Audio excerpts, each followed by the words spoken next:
I looked my father in the eye when he said I had to sign over my 5-bedroom house to my sister. The table went silent, expecting a fight. Instead, I smiled and said, "Don't worry. I took care of it." They thought I surrendered. They didn't know that was not a promise. It was a warning. Because within 14 days, everything they believed was their right would crumble with just a few clicks and a thin folder. My name is Stella Perry. I sat at the head of the mahogany dining table, my fingers resting lightly on the cool edge of a placemat. The air in the room was warm, smelling of roasted rosemary and garlic, but the atmosphere had just plummeted to absolute zero. My father, Glenn Perry, wiped his mouth with a linen napkin. He did not look at me with malice. That would have been easier to handle. Malice implies you are an opponent, someone worthy of engagement.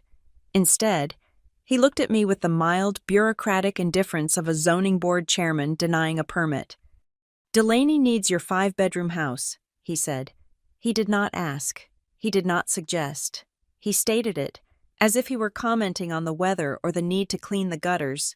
Beside me, my younger sister, Delaney, didn't even look up from her phone. Her thumbs were flying across the screen, the backlight illuminating a face that was perfect, symmetrical, and entirely unbothered by the fact that our father was currently redistributing my property like a feudal lord. "It is just logical, Stella," my father continued, pouring himself another glass of the Cabernet I had purchased yesterday. "You are one person, you are 34, you spend all your time at that clinic, dealing with broken people. You come home, you sleep, you go back. What do you need 5 bedrooms for?" I watched the wine swirl in his glass. "I bought this house in Westbridge, just outside of Raleigh, 3 years ago. I bought it because I wanted roots. I wanted a place that was mine, a sanctuary where the hardwood floors didn't creak with the weight of someone else's expectations." I had invited them to stay, temporarily, when my father claimed his liquidity was tied up in investments and Delaney was between conceptual phases of her life. That was 14 months ago. "Delaney has a vision," my father said, gesturing vaguely toward my sister. "She is building a brand, a legitimate enterprise." Delaney finally looked up, tossing her hair back. "It is not just a brand, Dad. It is a lifestyle platform. And this house. The lighting in the morning is perfect for the Wake Up with Laney segment. But the current layout is all wrong. If I take over the master suite and turn the living room into the main studio, I can finally monetize. I need the space to create. I need a studio environment." She turned to me, her eyes wide and devoid of irony. "Stella, you understand, right? You are never here anyway. You could get a nice condo closer to the city, something low maintenance. This house is wasted on you. It is dead space." Dead space. I looked around the room. I looked at the crown molding I had paid extra for. I looked at the custom light fixtures I had spent 3 weekends selecting. I looked at the walls, painted a soft, calming gray that was supposed to help me decompress after 12-hour shifts at Harborline Recovery and Rehab, where I spent my days teaching stroke victims how to hold a spoon again. "It is for the family," my father said, his voice taking on that familiar, heavy tone of moral superiority. "We have to maximize our resources. Your sister is at a critical juncture. She needs a launch pad. You are already established. You are fine. You can survive anywhere. Delaney needs this stability to secure her future." The sentence hung in the air. "You are the soil. She is the flower." I felt a sudden, sharp clarity. It was not anger. Anger is hot. Anger burns fast and leaves you exhausted. This was something else. It was cold, hard, and permanent. It was the feeling of a glacier calving, a massive shift that happens deep underwater before the surface ever breaks. They were waiting for me to argue. They were waiting for me to say, "But I pay the mortgage," or "This is my name on the deed." They had prepared speeches for that. They had guilt trips loaded in the chamber, ready to fire about how family supports family, about how I was selfish to hoard space I didn't use, about how Mom would have wanted us to share. I didn't give them the chance. I picked up my water glass, took a slow sip, and set it down without making a sound. I looked my father in the eye. "Don't worry," I said, my voice soft, smooth, and utterly agreeable. "I took care of it." The tension at the table evaporated instantly. My father let out a breath he had been holding, his shoulders dropping. He smiled, a benevolent king pleased with his subjects' obedience. "Good," he said, nodding. "I knew you would see reason. Stella, I told Delaney, your sister is pragmatic. She understands legacy. We will call the lawyer next week to handle the transfer paperwork. Just a formality. Really, I will manage the asset. Keep things simple for you." "Yeah, thanks, Stella," Delaney said, already typing again. "I'm going to need painters in here by the second week of January. This gray is depressing. I need warm tones. Peach fuzz is the color of the year." "I took care of it," I repeated, the smile on my face not reaching my eyes. They heard surrender. They heard compliance. They didn't know that sentence was the most dangerous thing I had ever said to them. I finished my meal in silence, listening to them discuss which walls they would knock down. I listened to them carve up my life like it was a Thanksgiving turkey. When I was finished, I stood up, cleared my plate, and washed it. I didn't ask for help. I never did. "I am going to turn in," I said. "Double shift tomorrow." "Rest up," my father said, magnanimous now that he had won. "You work too hard." I walked out of the dining room, down the hallway that I owned, and up the stairs that I paid for. I passed the master bedroom, the one with the bay window, and the soaking tub where my father had been sleeping for over a year because his sciatica required the best mattress in the house. I passed the second largest bedroom, the one facing south for the best light, where Delaney slept surrounded by ring lights and tripods. I walked to the end of the hall, to the smallest guest room, the one intended for a child or a visiting cousin. This was where I slept, in my own house. I closed the door and locked it. The click of the lock was the only sound in the room. I didn't go to bed. I went to the closet and knelt down. I pulled back a stack of sweaters I rarely wore and dragged out a small, fireproof safe. I spun the dial left, right, left. The heavy door swung open.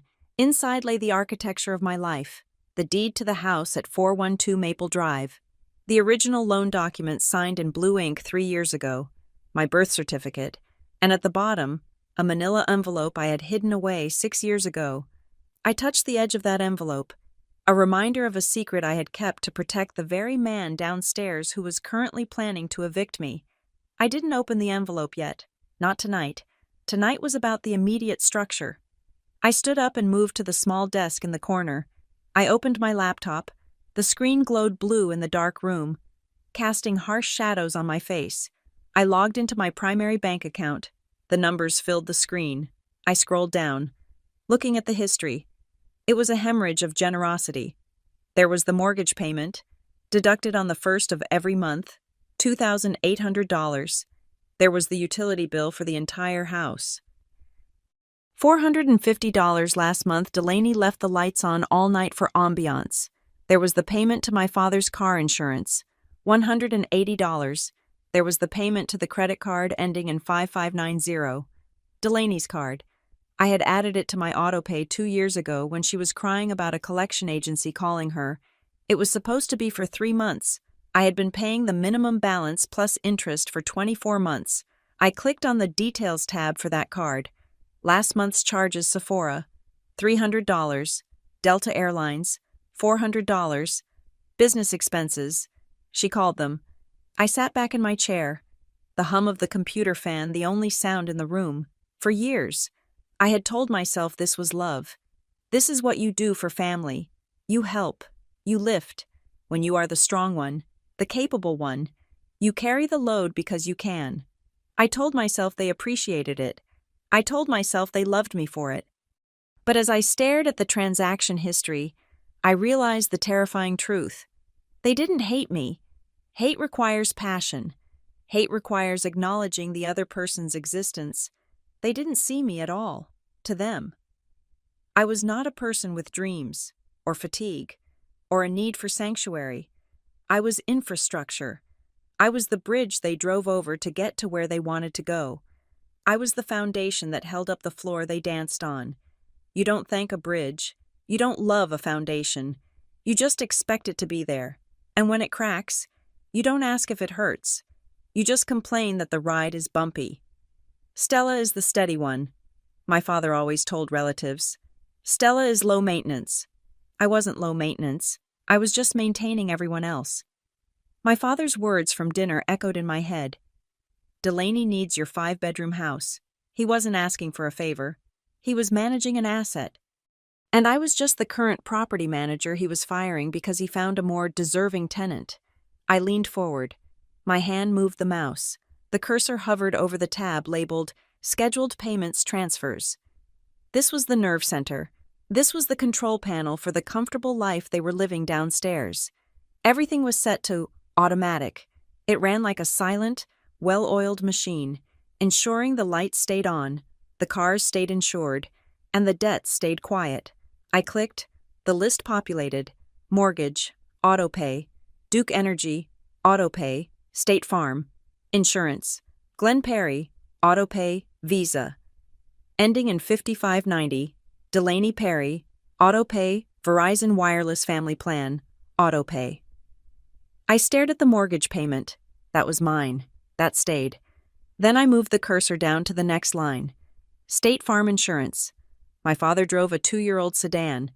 He liked to tell people he paid cash for it. He didn't tell them I paid the premiums because insurers discriminate against seniors. I clicked on the little gear icon next to the payment. A menu popped up, edit or skip, cancel. My heart should have been racing. I should have been sweating. This was my father. This was the man who raised me. If I did this, his coverage would lapse within 30 days. If he got into an accident, he would be liable. But I felt nothing, just that cold, glacial calm. I moved the mouse. The cursor turned from an arrow into a pointing finger. Cancel. A warning box popped up. Are you sure you want to cancel this recurring payment? This may result in late fees or service interruption. I clicked yes. Payment canceled. I moved to the next one. Visa ending in 5590. Delaney's Lifeline. The card she used to buy the peach fuzz paint samples she was probably ordering right now. Cancel. Are you sure? Yes. I moved to the next one. Verizon Wireless. Cancel. Yes. I worked my way down the list. It was methodical. It was surgical. I was turning off the life support for a parasite. Then I came to the last item. A transfer of $500 set for the 15th of every month. The label simply read, Family Fund. This was the money my father claimed went into a high-yield savings account for emergencies. He had convinced me to set it up 5 years ago. You put it in, I manage it, and when you get married or need a new roof, it is there for you. Tax advantaged. He had said, I knew, deep down, where that money actually went. But I had never touched it. I had let the lie stand because the lie kept the peace. I hovered over the cancel button. This was it. This was the severance. Once I clicked this, there was no going back to being the good daughter. There was no going back to the quiet dinners and the passive acceptance. This was a declaration of war. I thought about Delaney's voice. You can hire a condo. This house is wasted on you. I thought about my father's face. I will manage the asset. They wanted the house. They wanted to be the masters of this domain. Fine, but masters have to pay their own bills. I pressed down on the mouse. The plastic clicked under my finger.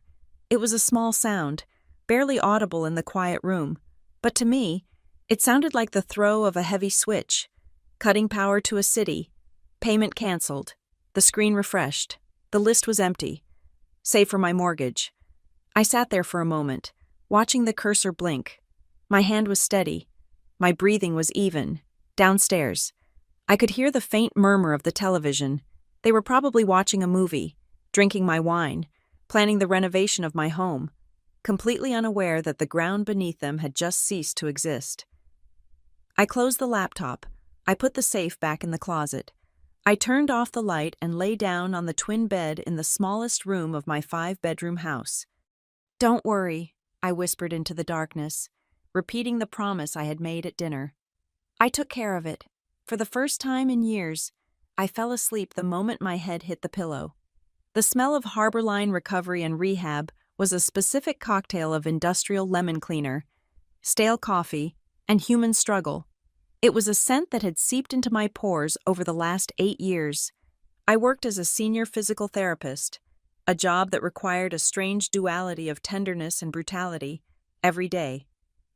I asked people whose bodies had betrayed them to trust me. I asked stroke survivors to lift legs that felt like lead. I asked car accident victims to bear weight on shattered bones that had only just knit back together. It was exhausting work. By the time I clocked out at 6 in the evening, my own back ached in a low, throbbing rhythm. My hands were often cramping from massaging knotted muscles and guiding stiff limbs. But there was a purity to the exhaustion at Harborline. When a patient groaned in frustration because they could not button their shirt, I helped them, and they looked at me with gratitude when they finally took that first unassisted step between the parallel bars. We shared a victory that felt tangible. There was a transactional honesty to it. I gave them my strength, and they used it to get better.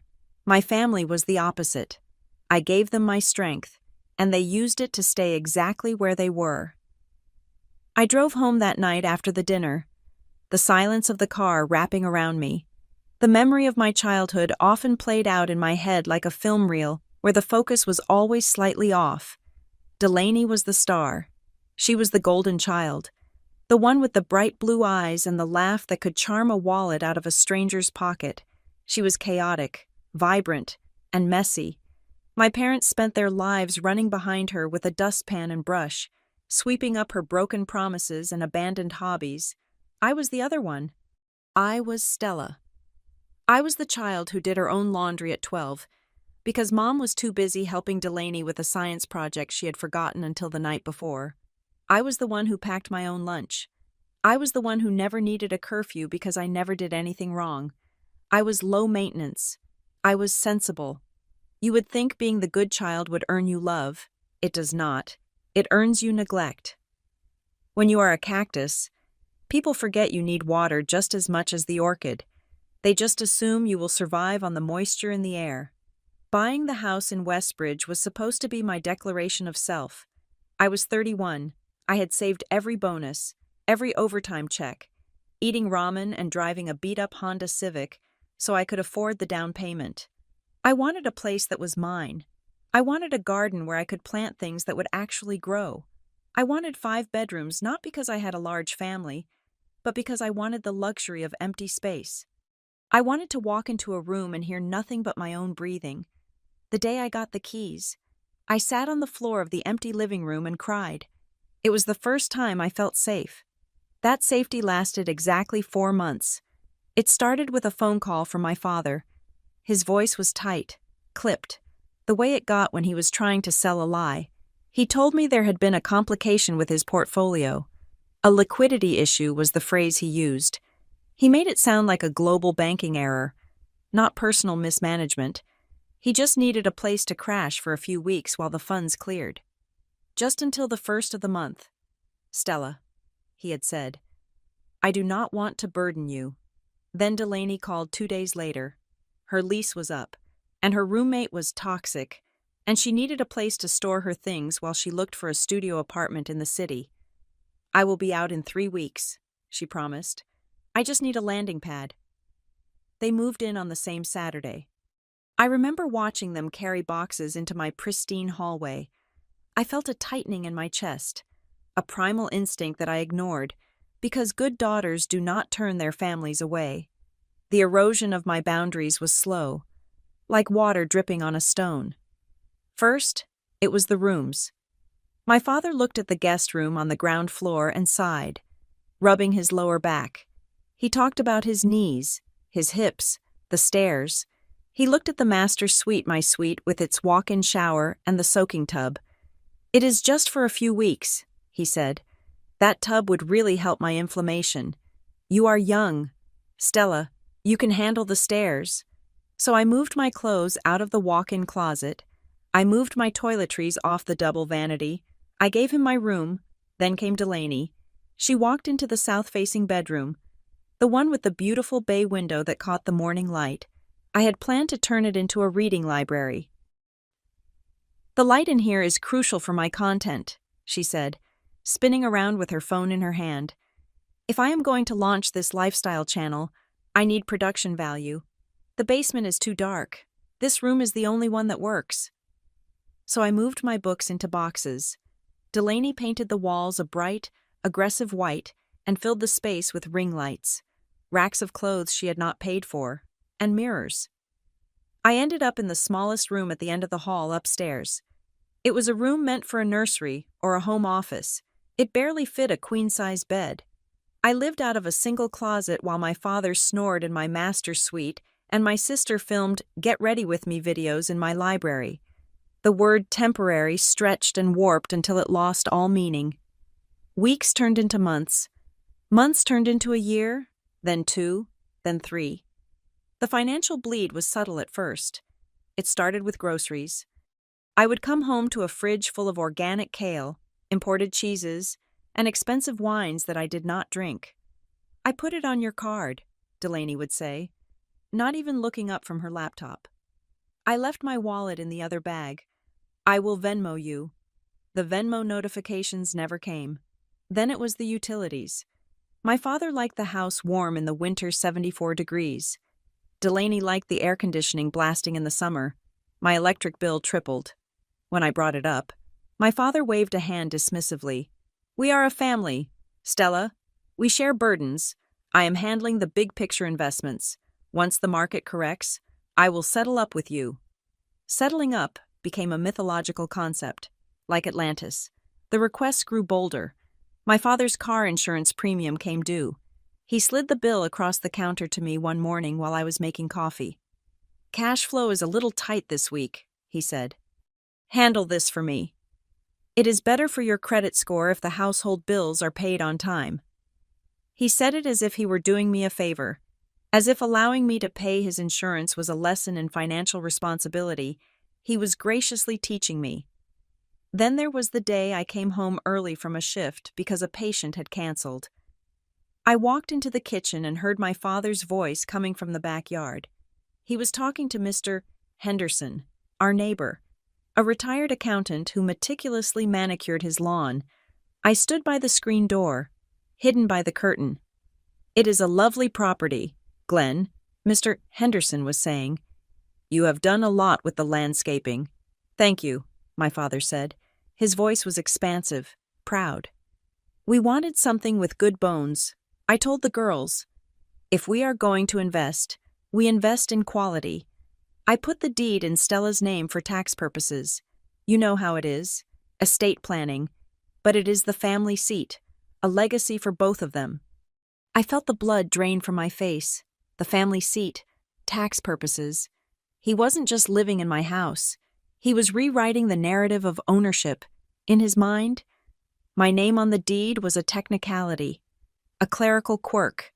In his mind, he was the patriarch, the lord of the manor, and I was just the shell company he used to hide his assets. I backed away from the door, feeling sick. That night, I looked at Delaney. She was wearing a sweater I had bought for myself but never worn. It was cashmere. It cost $300. She had borrowed it from my closet without asking. "Nice sweater," I said, testing the waters. "Oh, this," she said, plucking at a piece of lint.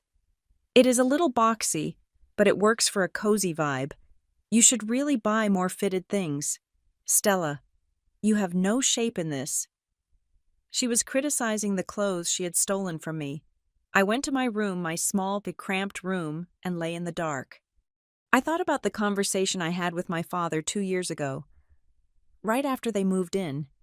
He had sat me down at the dining table, a stack of papers in front of him.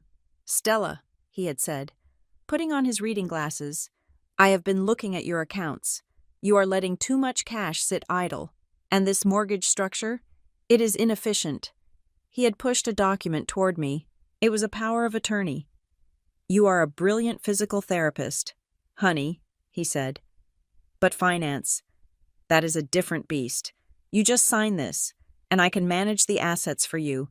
I can leverage the equity in the house. invest it, and double your net worth in 5 years. You won't have to worry about a thing. You just go to work and let Dad handle the heavy lifting." I had refused. It was the one time I had said a hard no. I told him I preferred to keep my finances separate. He had looked at me with such disappointment, such pity, as if I were a child refusing to eat vegetables. "You are stubborn," he had said, taking the papers back. "Just like your mother. You are leaving money on the table." I realize now that he hadn't stopped trying to take control. He had just changed tactics. He couldn't get me to sign the power of attorney, so he simply absorbed my life by osmosis. He took the house room by room. He took my income bill by bill.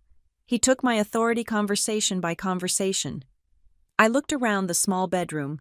The walls were closing in.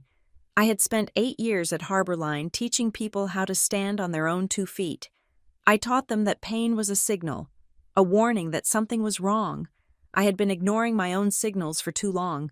I had always told myself I was supporting them. I told myself that because I was the strong one, it was my duty to carry them. But as I stared at the ceiling, tracing the shadow of the fan blade, I finally admitted the truth. There is a difference between support and exploitation. Support is a bridge you build to help someone cross a river.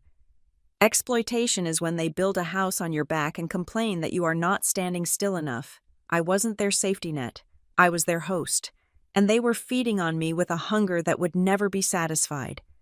My father's demand at dinner that I sign the house over to Delaney wasn't a sudden break. It was the logical conclusion of the last 3 years.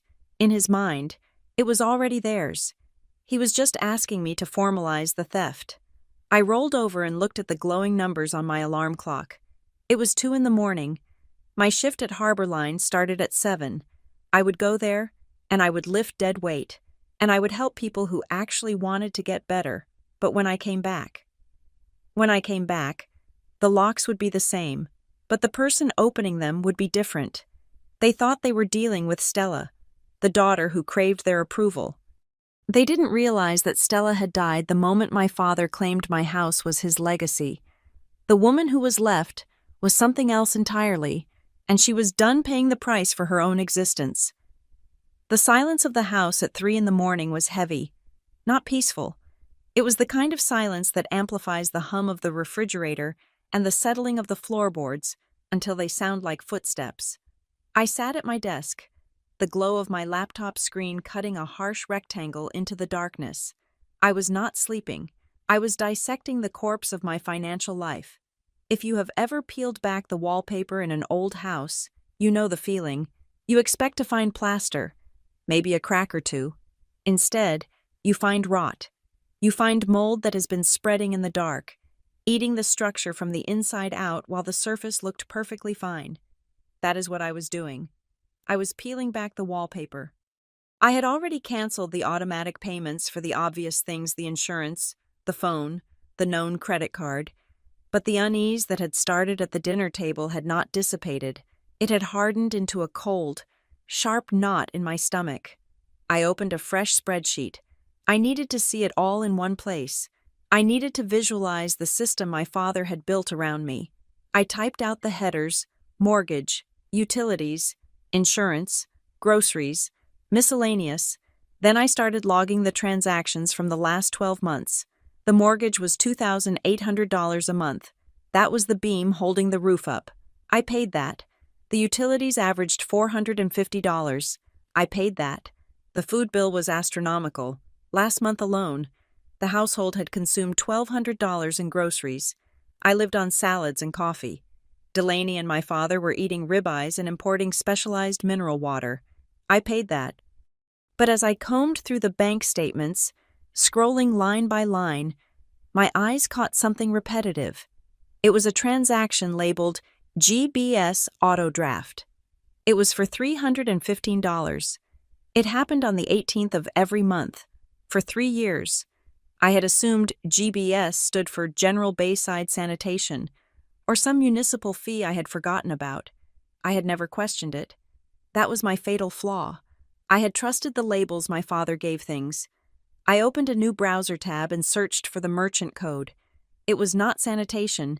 It was Granite Bay Services, a holding company for a high-interest credit lender. I froze. I did not have a loan with Granite Bay. I went back to the statement. I traced the history. $315 every month for 36 months. That was over $11,000. I closed my eyes and let the memory surface. 3 years ago, the week they moved in, my father had come to me with a stack of mail. "There is some setup fee for the new security system I installed," he had said, handing me a bill. "I put it on an auto draft to save paperwork. It runs through a third-party processor. Just let it ride. Stella, I will reimburse you from the family fund." The family fund, that was the myth that held this entire house of cards together. My mother passed away 10 years ago. She was a quiet woman, frugal, the kind who saved aluminum foil and washed Ziploc bags. After the funeral, my father had sat us down, looking solemn and weary. He told us Mom had left a nest egg. He called it the family fund. He said it was in a trust that he managed, designed to trickle out support when we needed it most. "It is not for cars or vacations," he had said, his voice trembling with faux reverence. "It is for the essentials, to keep the Perry family safe." Whenever I paid a large bill for Delaney, or covered my father's temporary cash flow issues, he would say, "Don't worry, the fund will sweep that back into your account at the end of the quarter." I checked my deposits for the last 3 years. There were 0 transfers from any external trust. 0. The only money coming into my account was my salary from Harborline. The reimbursements he talked about were just my own paycheck circling the drain. The family fund did not exist, or if it did, it was empty. The ghost of my mother was being used as a line of credit. I felt a wave of nausea, but I pushed it down. Nausea is a weakness. Investigation is a weapon. I navigated to the credit bureau website. I needed to see the full picture. I answered the security questions: my first pet, the street I grew up on, my high school mascot.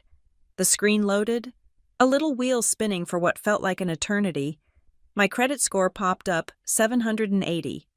It was an excellent score, a perfect score. Almost, my father would cite this as proof of his benevolence. "See, Stella, I am protecting your reputation." But then I scrolled down to the open accounts section. My breath hitched in my throat. There were 5 active credit lines. I only owned 3 cards. I clicked on the first unfamiliar account. Sapphire Preferred. Opened 2 years ago. Credit limit $25,000. Current balance $18,400. I clicked on the second one. Granite Bay Rewards. Opened 3 years ago. This was the source of the GBS payment. The limit was $10,000. It was maxed out. I stared at the screen, my hand trembling over the mouse. I had not signed these applications. I had never seen these cards. Then I remembered the mail. Since my father moved in, he had insisted on getting the mail. "I need to stretch my legs," he would say, meeting the postal carrier at the curb. "I will sort it." "You are too busy to deal with junk mail." He wasn't sorting it. He was filtering it. He was intercepting the cards, the statements, the warnings. But why wasn't I in default? Why was my score so high? I clicked on the payment history for the Sapphire card. Minimum payment received. Thank you. Payment source, Stella Perry. Checking. I gasped. The sound was sharp in the empty room.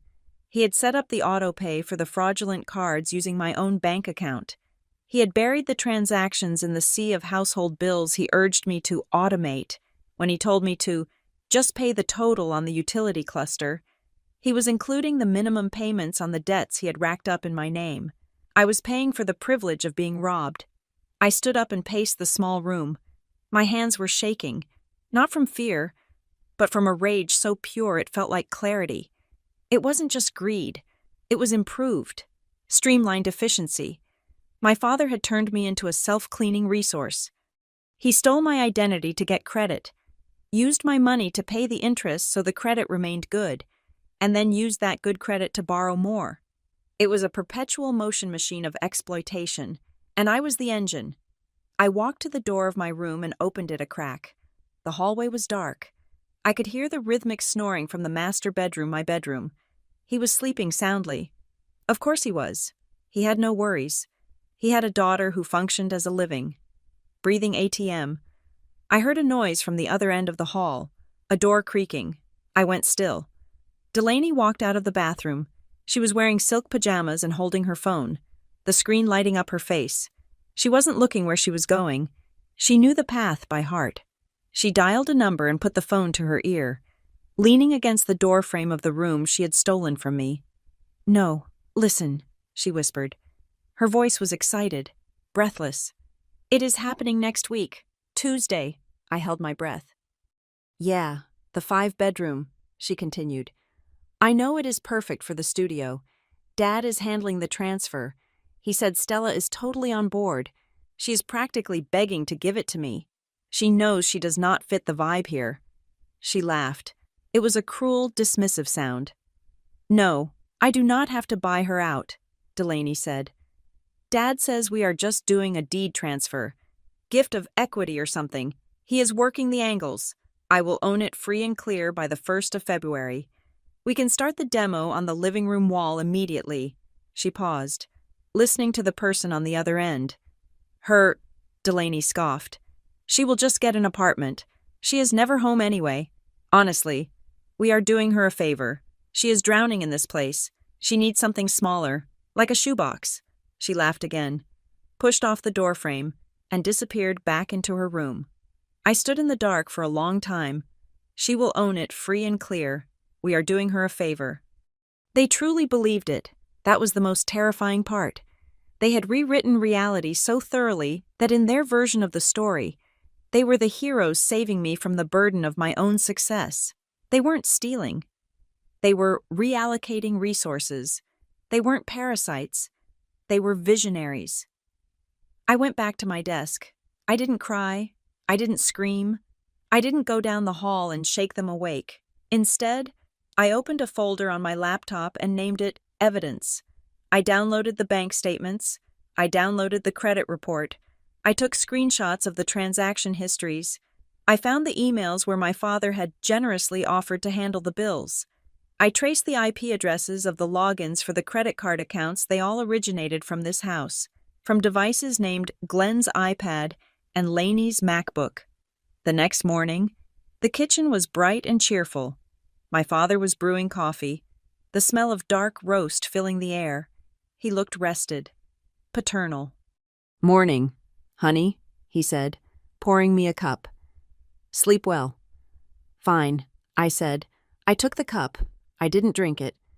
"By the way," he said, leaning against the counter, casual as anything, "I set up the notary for Tuesday afternoon, 2 o'clock. I know you have a shift. But if you could take a long lunch, it will only take 20 minutes. We just need to get those signatures on the deed transfer so I can file the county paperwork." He smiled. "Then it is done. One less headache for you to worry about." He wasn't asking. He was scheduling. "Tuesday," I repeated. My voice was flat. "Tuesday," he confirmed. "Just bring your ID. I have everything else typed up." I looked at him.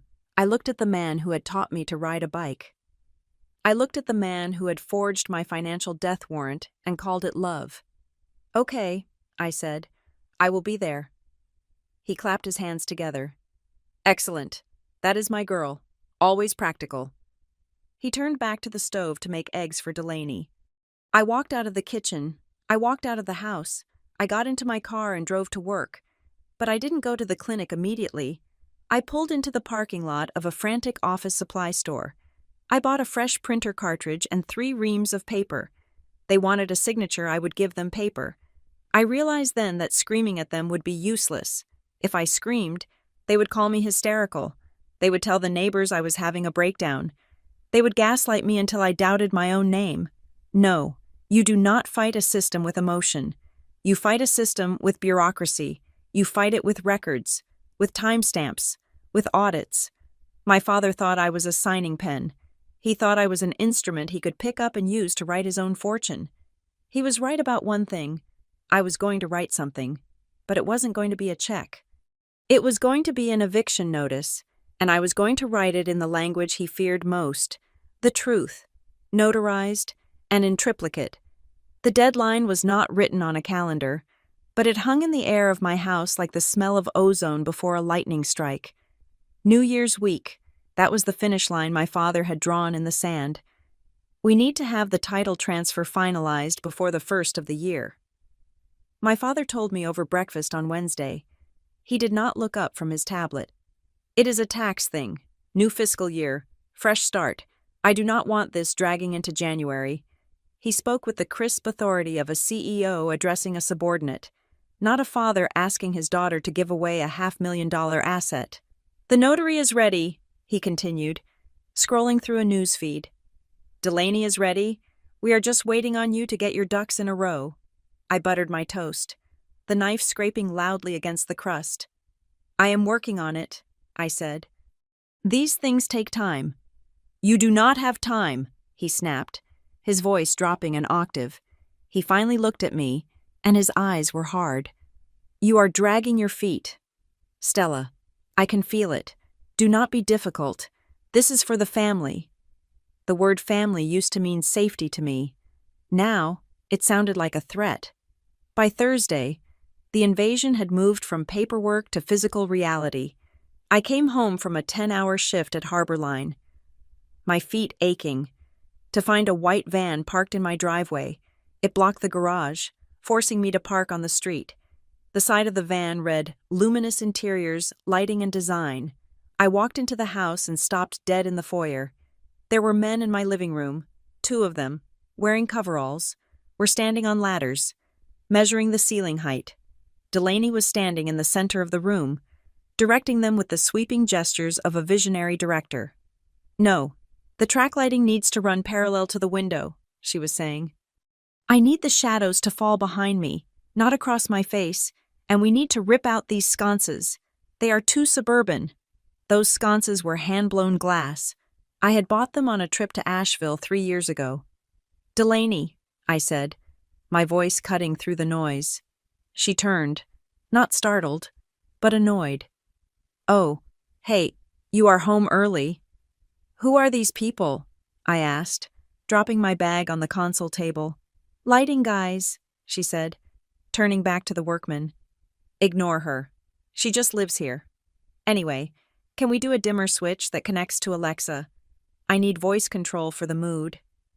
Delaney, I said, louder this time. You cannot remodel a house you do not own. She rolled her eyes and marched over to me, lowering her voice to a theatrical whisper. God, Stella, do not embarrass me. These are professionals. I am just getting a quote. I need to be ready to roll the second the papers are signed. I have a launch date for the channel. My followers are expecting a studio reveal in January. You are putting holes in my ceiling, I said. Our ceiling, she corrected. Or it will be, in like 5 days. Why are you being so petty? Dad said you were cool with this. I never said I was cool with tearing out the fixtures, I said. My father emerged from the kitchen, wiping his hands on a dish towel. He had clearly been listening. He walked over and placed a heavy hand on my shoulder. It felt less like comfort and more like a restraint. Stella, relax, he said. The girls are just planning. Let your sister dream. She has a vision. You should be proud of her ambition.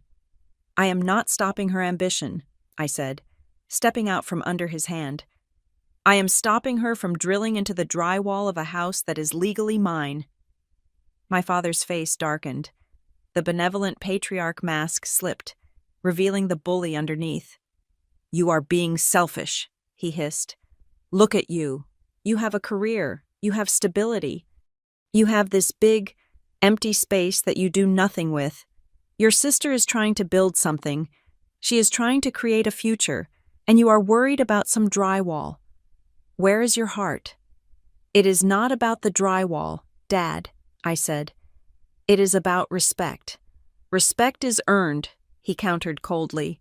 And right now, you are acting like a jealous child. Delaney is the one with the potential here. She is the one who is going to put the Perry name on the map. You are just existing. The least you can do is get out of her way. I stood there, stunned by the naked cruelty of it.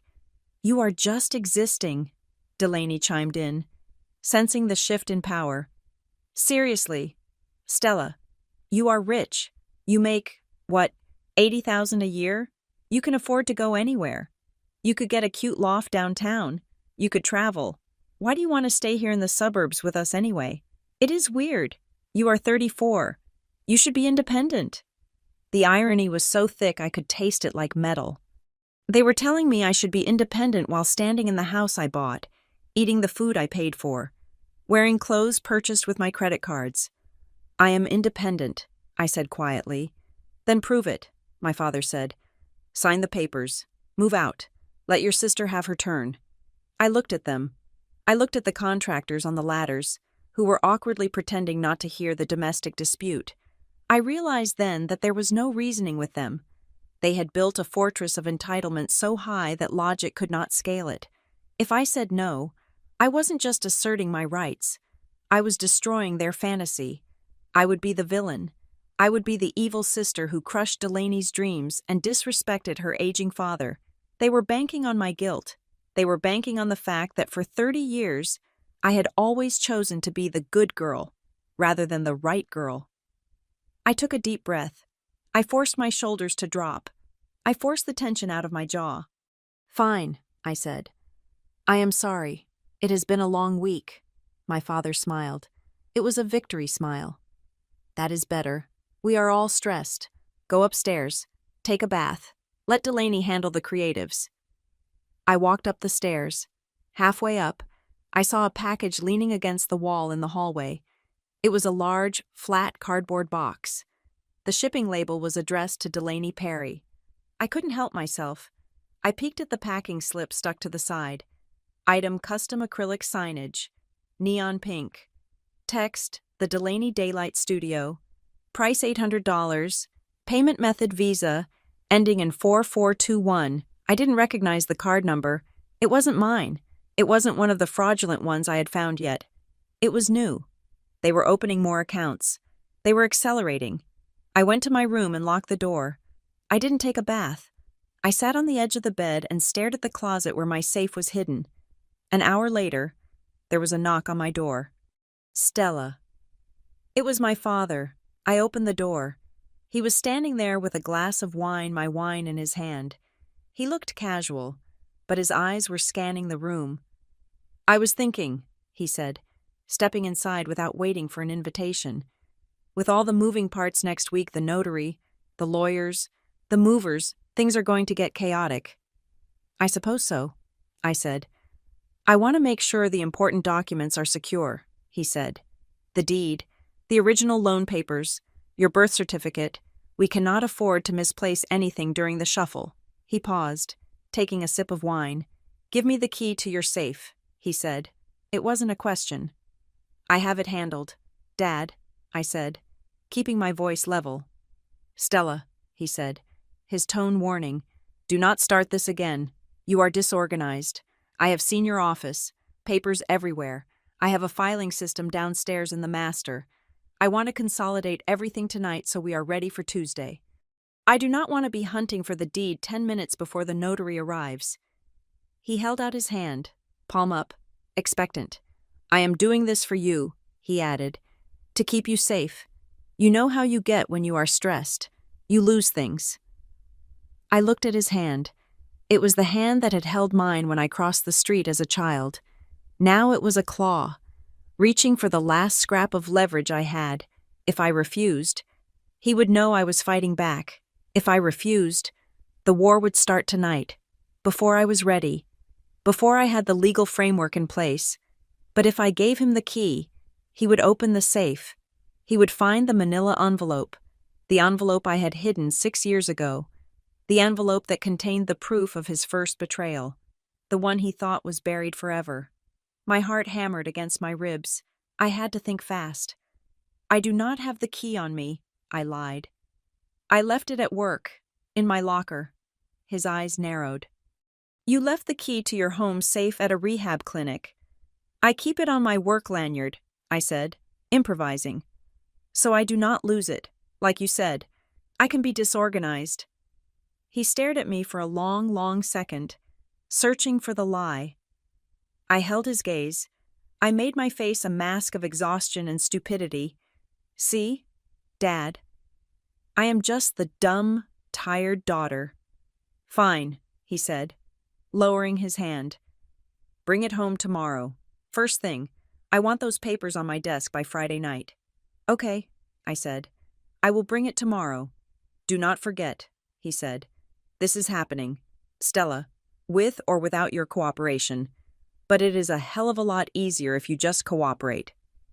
He turned and walked out, leaving the door open. I waited until I heard his heavy footsteps go down the stairs. I waited until I heard the television turn on in the living room. Then I moved. I didn't turn on the light.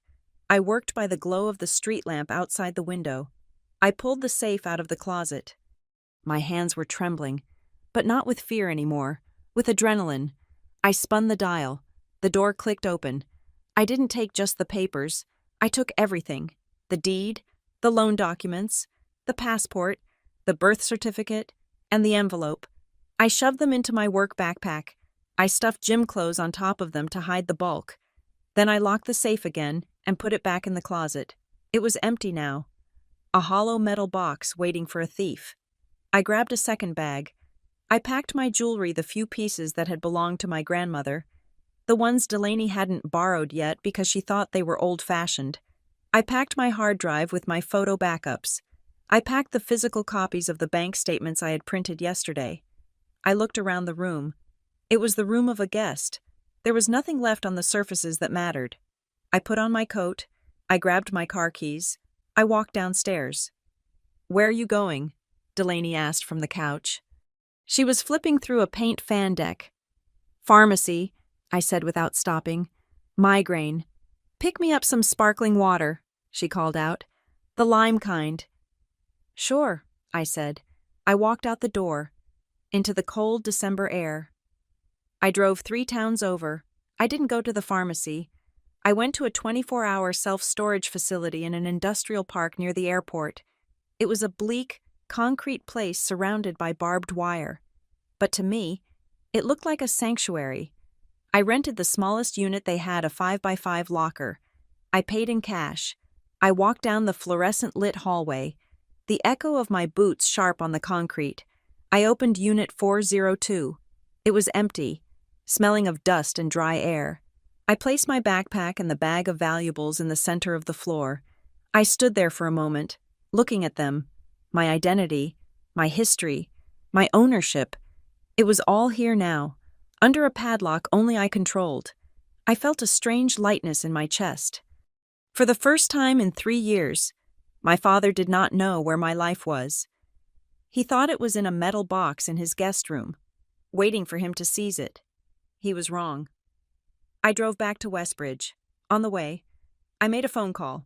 It was late, but I left a voicemail on the office line of a woman named Sarah Jenkins. She was a real estate attorney who had helped one of my patients with a messy divorce. "Hi, Sarah," I said, my voice steady over the Bluetooth. "This is Stella Perry. You helped Mr. Tavish last year. I need an appointment. Immediately. I am dealing with a coerced property transfer and identity theft involving immediate family members. I have documentation. Please call me back." I pulled into my driveway. The white van was gone. The house was dark. Save for the blue light of the TV flickering in the living room, I walked inside with the empty sparkling water bottles I had bought at a gas station just to keep up the charade. I put them on the counter. "You took forever," Delaney muttered from the dark. "Did you get the lime?" "They were out," I said. "I got lemon." "Ugh," she groaned. "You are useless." I smiled in the dark, a real, genuine smile. "I know," I said. "I am sorry." I went upstairs to my room. I undressed and got into bed. Tomorrow. My father would ask for the key. I would give it to him. He would open the safe and find it empty, but by then, I would already be gone for the day. And when the explosion happened, I wouldn't be there to absorb the blast. I would be sitting in Sarah Jenkins' office, lighting the fuse that would burn their entitlement to the ground. They wanted me to be silent, fine. I would be silent. But it would be the silence of a sniper, not a victim. I closed my eyes. The deadline was New Year's week. They thought they were racing toward a finish line. They didn't know they were sprinting toward a cliff. The office of Sarah Jenkins smelled of old leather and expensive coffee, a sharp contrast to the suffocating scent of vanilla candles and deceit that currently filled my home. Sarah was a woman of sharp angles and sharper intellect. Sitting behind a desk that looked like a fortress of mahogany, she held the photocopy of the deed transfer document my father had left on the kitchen counter, the one I had photographed before leaving the house that morning. "This is a quitclaim deed," Sarah said, her voice dry and devoid of emotion. She pushed her glasses up the bridge of her nose. "If you sign this, Stella, you are not just letting your sister live there. You are transferring your ownership interest to her. You are giving away the asset. But because your name is still on the mortgage, you remain liable for the debt. It is the worst possible financial position you could be in. You would own the debt, and she would own the house." I sat in the plush guest chair, my hands folded in my lap. "I know," I said. "I have no intention of signing it." Sarah leaned forward, her eyes narrowing. "Good. But we need to be clear about the alternative. If they are as desperate as you say, and if they have already opened accounts in your name, there is a risk they might try to sign it for you." "Forgery," I said. "Felony," she corrected. "If a signature appears on that document that is not yours, and if that document is notarized and filed, we are moving from civil dispute to criminal fraud. My advice, do not just say no, make it impossible for them to proceed." I nodded. "I am not just saying no, I am dismantling the machine." I left her office with a retainer agreement signed and a specific set of instructions. The war had moved from the skirmish lines to the trenches. The next 3 hours were spent in the parking lot of a public library, using their secure Wi-Fi. I did not trust the network at home anymore. My father prided himself on being tech-savvy. I wouldn't put it past him to have a keystroke logger on the router. I started with the credit bureaus, Equifax, Experian, TransUnion. I went through the process of freezing my credit files. It was surprisingly easy. A few clicks that slammed a steel door on my financial identity.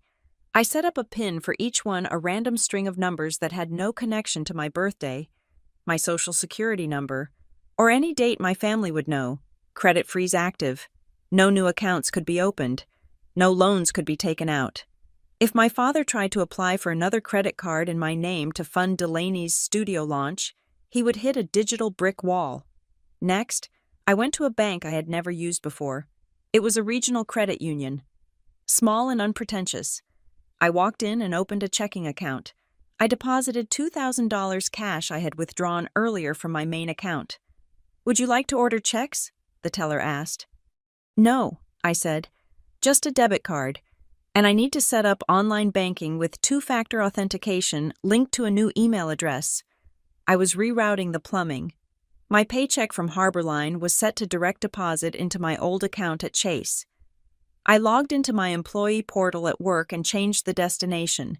Starting next pay period, my money would flow into this new, secret reservoir.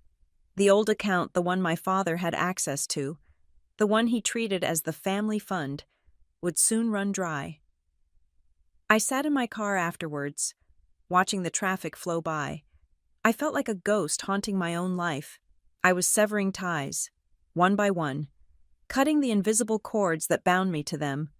It was lonely work, but it was necessary. That evening, I returned to the house. The luminous interiors van was gone, but the living room was a disaster zone. The sconces were gone, leaving jagged holes in the drywall with wires hanging out like exposed nerves. There were paint swatches taped to every wall. Delaney was on the couch, surrounded by fabric samples. "Hey," she said, not looking up. "Did you see the email about the paint? I need you to transfer $500 to the contractor for the deposit. He needs it by Friday." "I will look at it," I said. I walked past her, up the stairs, to my room. I locked the door. I took the backpack out of the closet, the one containing the physical files I had rescued from the safe. I sat on the floor and spread them out. I had printed the last 24 months of bank statements at the library. They lay before me like a map of a conquered territory. I took a red highlighter, I started at the beginning. January 2 years ago. Duke Energy, $340. Redmark. February. State Farm. Insurance, $180. Redmark. March. Visa payment, $200. Redmark. I went line by line, month by month. The sound of the marker cap clicking on and off was a rhythmic ticking. I highlighted every single time I had paid for something that wasn't mine. The grocery bills that included expensive steaks, the emergency cash withdrawals my father made when he had my card, the gas station fill-ups for cars I did not drive. Then I reached the mysterious GBS payment, the one I had identified as Granite Bay Services. I had dug deeper at the library. I had called their customer service line, pretending to be confused about a payment, because I had the account number from the credit report and my own social security number. The automated system let me in. It was a personal loan, taken out 3 years ago. The principal amount was $15,000. The purpose listed on the application, small business startup, inventory. I looked at the date. 3 years ago was when Delaney had tried to start her bespoke candle company. She had made 50 candles, sold 3 to our aunt, and then abandoned the project because wax is messy. My father had taken out a $15,000 loan in my name to fund a candle hobby that lasted 2 weeks, and I had been paying off the interest for 3 years. I looked at the statement.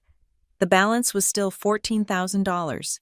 I had paid over $11,000 in monthly installments, and I had barely touched the principal. I felt a cold burn in my chest. It wasn't just theft. It was waste. They were burning my labor. My hours standing on concrete floors helping patients walk. My sweat and my stress. And they were turning it into ash. I stared at the Red Sea on the papers. If I added it all up, the mortgage they didn't pay, the utilities, the insurance, the loans, the credit cards, the number was astronomical. It was the price of a luxury car. It was the price of a down payment on a second home. I could have walked downstairs right then. I could have thrown the papers in my father's face.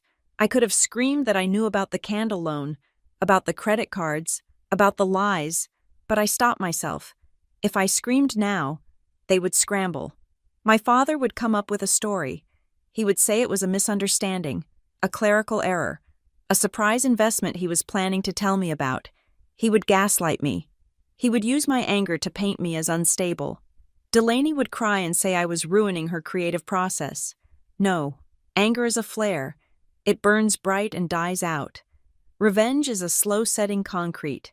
I wanted them to feel the consequences, not the noise of an argument, but the silent, crushing weight of reality. I wanted them to reach for a lifeline and find nothing but air. I gathered the papers. I scanned them all into a PDF file using my phone. I named the file the Perry Audit. I opened my email. I composed a new message addressed to myself. I attached the Perry Audit. I attached the screenshots of the text messages where my father demanded the key to the safe. I attached the photos of the holes in the wall. I hit send. The evidence was now in the cloud. It was replicated. It was safe. The next day, Thursday, I took a long lunch break. I didn't go to the notary. I went to an apartment complex called Creekview. It was 20 minutes away from Westbridge. It was not a luxury complex. It was a series of brick buildings from the 90s, solid and unassuming. I met the leasing agent, a cheerful woman named Brenda. "We have a 1-bedroom on the 2nd floor," she said. 700 square feet. It is small, but it faces the woods. I walked into the apartment. It smelled of fresh paint and carpet shampoo. The living room was a tiny square. The kitchen was a galley with basic white appliances. There was no bay window. There were no crown moldings. It was the most beautiful thing I had ever seen. "I will take it," I said. "We need to run a credit check," Brenda warned. "Go ahead," I said. I unthawed my file for 24 hours just for this. I signed the lease. I paid the deposit with a cashier's check from my new bank account. I got the key. It was a single, silver key. It felt heavy in my hand, heavy with promise. I spent the next 2 evenings moving in secret. I didn't take furniture. I couldn't risk the noise. I took clothes. I took my documents. I took the small things that mattered, my favorite mug, a framed photo of my mother that Delaney hadn't claimed, my nursing certification. I brought them to the new apartment in laundry bags, pretending I was taking clothes to the dry cleaner. My father didn't notice. He was too busy calling the notary to confirm the appointment for Tuesday. Tuesday at 2, he reminded me Friday night. Do not be late, Stella. This is the start of a new chapter. I know, I said. I will be ready. Sunday night arrived.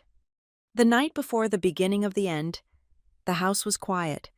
My father and Delaney had gone out to celebrate pre-closing, drinking champagne on my dime at a local bistro. They had left the lights on. They had left the heating blasting. I sat at my desk in the guest room. I opened my laptop. I logged into the old bank account one last time. The balance was low, but there was enough to cover the mortgage payment that had just cleared. That was important. I would never default on the mortgage. The house was my asset. I would protect the asset. But the rest, I clicked on the Scheduled Payments tab. The list stared back at me. The parasites attached to my vein. State Farm Insurance. Glen Perry. Due in 3 days. Granite Bay Services. The Candle Loan. Due in 5 days. Visa ending 5590. Delaney's Fund Money. Due in 7 days. Duke Energy. Due in 10 days. Verizon Wireless. Due in 12 days. My finger hovered over the mouse. For years, I had been the wall that held back the wind. I had been the roof that kept out the rain. I had protected them from the consequences of their own laziness, their own greed, their own incompetence. I had thought I was being a good daughter. I realized now I had just been an enabler. I had deprived them of the most important lesson life has to offer, the lesson of cause and effect. It was time to let the wind blow. It was time to let the rain fall. I clicked the gear icon next to the insurance payment. Cancel. Are you sure? Yes. I clicked the gear icon next to the loan payment. Cancel. Are you sure? This may impact your credit rating. Yes. I had already disputed the account as fraudulent with the credit bureaus earlier that day. The block was in place. I clicked the gear icon next to the credit card. Cancel. I clicked the gear icon next to the electric bill. Cancel. I worked my way down the list until it was white and clean. The only thing remaining was Stella Perry. Mortgage. I sat back. The room felt different. The air felt thinner, cleaner. I had cut the pipes. The water was still in the lines, so the tap would work for a day or two. They wouldn't notice immediately. Delaney would still swipe her card tomorrow morning for her latte. My father would still drive his car. The lights would still turn on, but the reservoir was gone. The flow had stopped. I closed the laptop. I stood up and looked around the room. I had already moved everything that mattered to the apartment at Creekview. This room was just a shell now. I went to bed, but I didn't sleep. I lay awake, listening to the sound of the front door opening downstairs. I heard their laughter as they came in, drunk on entitlement and my champagne. "To the new studio," Delaney shouted. "To the future," my father bellowed. I stared at the ceiling and whispered my own toast into the darkness. To the reality check. Tuesday was coming. And they had no idea that the pen I was bringing to the meeting wasn't for signing a deed. It was for writing them out of my life. The fallout began exactly 72 hours after I clicked the cancel button. It was a Friday evening, the kind of winter night where the air feels tight and brittle, waiting for something to snap. I was in the kitchen, slowly washing a single mug, when the front door flew open with enough force to shutter the frame. Delaney stormed in. She wasn't just angry. She was vibrating with the specific, panicked humiliation of someone who has been publicly shamed. She threw her keys onto the counter, narrowly missing the fruit bowl. "What did you do?" she screamed. Her face was blotchy, her mascara smeared under one eye. "What the hell did you do to the visa?" I didn't turn around. I kept scrubbing the rim of my mug. "I am not sure what you mean," I said, my voice even. "I was at the checkout," she yelled, her voice cracking. I was at the checkout at Whole Foods with a line of 5 people behind me. I had $200 of groceries in the cart, and the card declined. Declined. The cashier looked at me like I was a criminal. I had to leave the cart there. I had to walk out. She slammed her hand on the quartz countertop. Then I went to the camera store to pick up the lighting gel. Declined again. The guy said, "Call your bank." I called the number on the back of the card, and they said the account is closed. Closed. Stella. My father appeared from the living room, drawn by the noise. He was wearing his reading glasses and holding his phone, looking more annoyed by the disruption than concerned. "Calm down, Delaney," he said, holding up a hand. "It is probably a fraud alert. I will call them. Stella probably just forgot to authorize the large purchases." He turned his gaze to me, expecting me to apologize and fix it. "Stella, unlock the card. Your sister is upset." "I cannot unlock it," I said, drying my hands on a towel. "It is not locked. It is cancelled." The room went dead silent. The hum of the refrigerator seemed to roar. "Excuse me," my father said, his voice dropping to that dangerous, low register. "I cancelled the card," I repeated, "and the insurance payment, and the loan auto draft. I removed my bank account from all of them." My father stared at me. For a moment, he looked like he couldn't process the language I was speaking. "You cancelled the insurance. My car insurance." "Yes," I said. "It is your car. It should be your insurance." "You are trying to ruin me," he whispered, the realization dawning on him. "I drive that car to my appointments, if I get pulled over." "Then you should probably pay the premium," I said. "I believe there is a grace period. You have time." Before he could respond, his phone rang in his hand. He looked at the screen. It was a local number. He answered it on speaker, out of habit, or perhaps because he was too shocked to lift the phone to his ear. "This is Glenn," he said. "Mr. Perry, this is State Farm agent regarding your policy ending in 449. A woman's voice chirped into the tense kitchen air. "We received a notification of a payment reversal from the primary funding source. We need to update your payment method immediately to avoid a lapse in coverage. The amount due is $180. My father's face turned a deep, mottled red. He jabbed the end call button so hard I thought the screen would crack. "You reversed it," he snarled at me. "You didn't just stop it. You took the money back." "I disputed the unauthorized charges," I said calmly, "because I did not authorize them." "I am your father," he roared. The explosion had finally arrived. "I authorized them. I am the head of this family." "You are not the head of my bank account," I said. Delaney was scrolling frantically on her phone. "Oh my God," she gasped. "The Wi-Fi bill. I just got an email. Action required, payment failure. Stella, if the internet goes down, I cannot upload the teaser trailer. I have a schedule, I have sponsors." "Then pay the bill," I said. "It is $80 a month. You spend that on lunch." "I don't have $80, she screamed. "I invested everything into the studio branding. You are supposed to handle the overhead. That was the deal." "I never signed a deal," I said. "You are sabotage personified." Delaney threw her hands up. "You are doing this on purpose. You are jealous because I am about to make it big, and you are just a miserable nurse who washes old people." "Physical therapist," I corrected automatically. "And yes, I am doing it on purpose. I am stopping the theft." My father stepped toward me. He was a large man, and for the first time in my adult life, he used his size to intimidate me. He loomed over me, his face inches from mine. "You turn those payments back on," he commanded. "Right now, you sit down at that computer and you fix this mess before I lose my patience." "No," I said. He grabbed my arm. His grip was tight, painful. "You listen to me. You ungrateful little—" I pulled my arm back. I didn't flinch. I looked at his hand, then at his eyes. "Get out of my way," I said.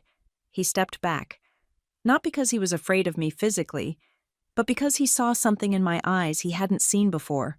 A complete absence of fear. He turned and marched to the wall phone, the landline I still paid for because he refused to use a cell phone for official business. He snatched the receiver off the cradle.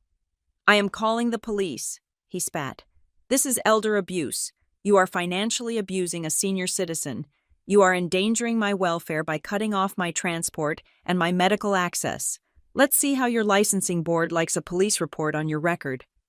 Delaney looked at him, eyes wide. "Dad, wait." "No," he shouted. "She wants to play legal games. We will play. I am 68 years old. I have rights. She is manipulating a vulnerable person." He dialed 911. I stood there and watched him. I didn't lunge for the phone. I didn't beg. I leaned against the counter and crossed my arms. "Go ahead," I said. "Tell them to come to 412 Maple Drive. I will wait," he spoke into the receiver, his voice transforming instantly into the shaky, terrified rasp of a victim. "Yes, please help. My daughter has cut off my heat. She is threatening me. I am afraid, yes. Please hurry." He hung up and looked at me with a smirk that was pure malice. "They are 5 minutes away. You better start apologizing. Stella, maybe I will tell them it was a misunderstanding if you transfer $5,000 to my account right now." "I will save my breath for the officers," I said. I walked past him, went to the hall closet, and put on my coat. I grabbed the folder I had prepared, the emergency packet Sarah, my lawyer, had told me to keep on hand. I went out to the front porch and waited. The blue lights swept across the neighborhood lawns 4 minutes later. 2 cruisers pulled up. The neighbors were already peeking through their blinds. This was the ultimate shame in Westbridge, a police visit. My father thought this would break me. He thought the embarrassment would force me to fold. He didn't understand that when you have already burned the bridge, you don't care about the smoke. 2 officers walked up the driveway. One was older, Sergeant Miller. The other was young, Officer Davis. My father burst out the front door before they even reached the steps. He was performing. He was hunched over slightly, clutching his chest. "Officers," he gasped. "Thank God. She is in there. She is crazy. She cut off the power. She cut off my insurance. I cannot get to my doctor. She is trying to force me out into the cold." Sergeant Miller looked at me.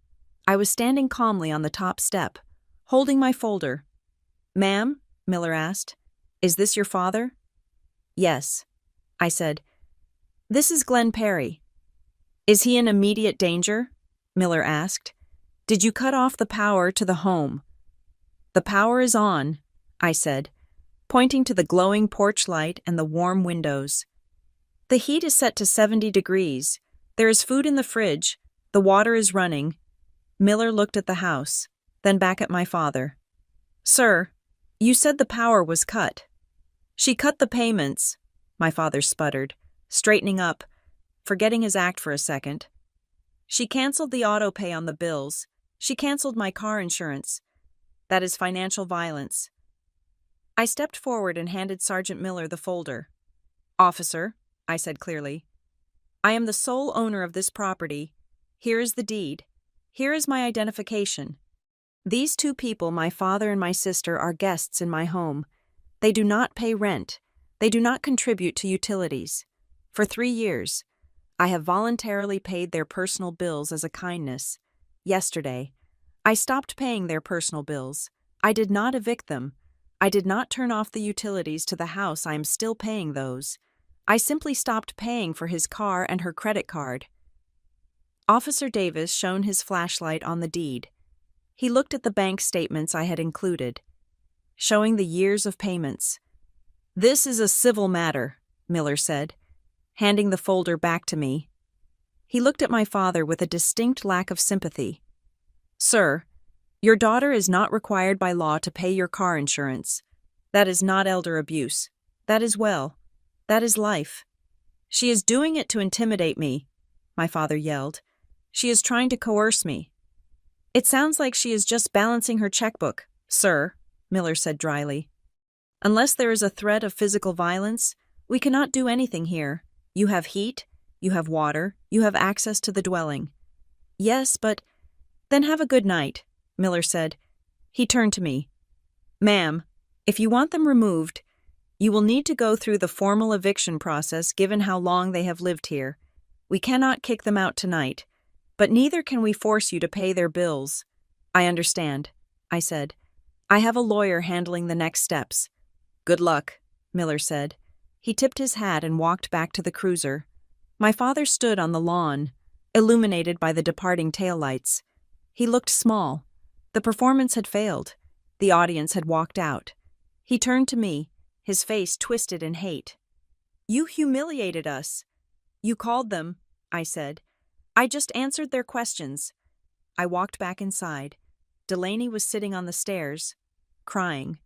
Not the fake, manipulative crying she used to get her way, but real, scared tears. She had heard everything. Stella, she sniffled as I walked past. Stella, stop. Please. I cannot work if I cannot buy equipment. I cannot launch. Just give me 1 month. Just 1 month. I promise. Once the studio is done, I will pay you back. I will sign a contract. Just turn the card back on. She reached out and grabbed the hem of my coat. Please, I am your sister. I looked down at her. I saw the girl I used to protect on the playground. I saw the girl I used to buy ice cream for when she scraped her knee. But then I saw the woman who had ordered neon signs while I was working double shifts. I saw the woman who called me useless because I bought the wrong sparkling water. It is being handled, I said. What does that mean? She wailed. What is being handled? Everything, I said. I went to my room and closed the door. My heart was pounding, but it wasn't from fear.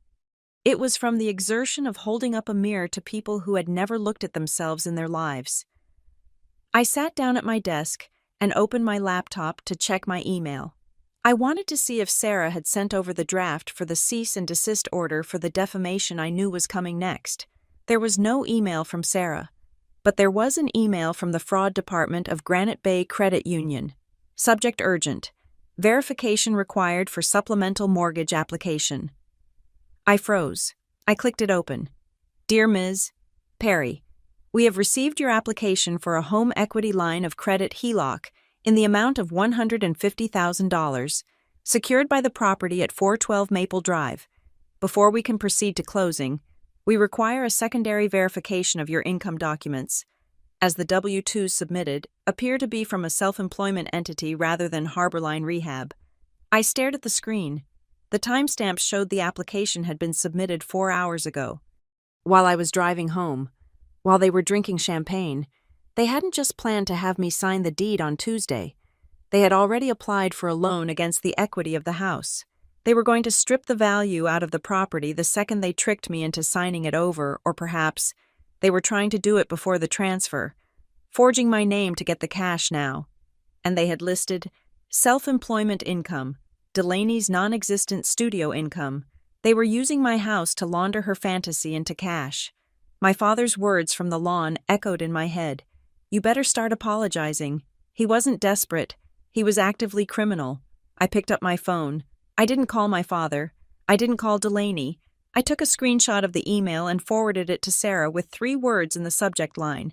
Subject: they just escalated. I looked at the door of my room, downstairs. I could hear them arguing, their voices low and frantic. They were trying to figure out how to fix the cracks in the dam. They didn't know the water had already washed away the foundation. I wasn't just going to stop them. I was going to catch them. Tuesday wasn't going to be a meeting. It was going to be a trap. The call that changed everything from a family dispute into a felony investigation came at 9 o'clock on Monday morning. I was sitting in my car in the parking lot of Harborline, preparing to walk in for my shift, when my phone buzzed with a number I didn't recognize. The caller ID simply said, Granite Bay Credit Union, Fraud Prevention. I answered on the first ring. This is Stella Perry, I said. Ms. Perry, this is Marcus Vance from the Risk Assessment Department at Granite Bay. The voice on the other end was clipped, professional, and urgent. We are reviewing a priority application for a home equity line of credit secured by the property at 412 Maple Drive. We have a few discrepancies regarding the signatures on the promissory note that was uploaded to our portal last night. My blood ran cold. I gripped the steering wheel. I did not apply for a home equity line of credit. Mr. Vance. There was a pause on the line, the sound of typing. I see, Vance said, his tone shifting from bureaucratic to alert. We have an application here submitted electronically at 7 p.m. on Sunday. It lists a Glenn Perry as the primary applicant and you, Stella Perry, as the co-signer and collateral owner. It includes a digital scan of a power of attorney document, allegedly signed by you, granting Mr. Perry the authority to encumber the property. A power of attorney, the world tilted on its axis. My father hadn't just bullied me. He had forged a legal instrument that gave him the rights of a king over my life. He hadn't just assumed I would sign the deed on Tuesday. He had already created a failsafe in case I didn't. He had created a fake version of me, a paper Stella who agreed to everything. "Mr. Vance," I said, my voice shaking with a rage so cold it felt like ice water in my veins. "I need you to listen to me very carefully. I did not sign that document. I have never granted my father power of attorney. That signature is a forgery." "Okay," Vance said. "I am flagging the application as fraudulent immediately. We will cancel the request and—" "No," I interrupted. "Do not cancel it yet.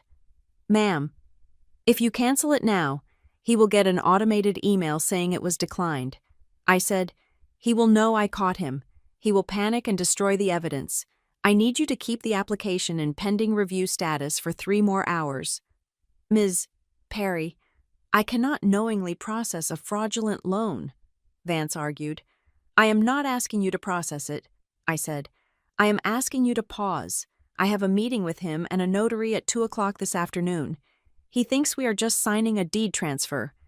If he believes the loan is still moving forward, he will walk into that office with the forged documents in his hand.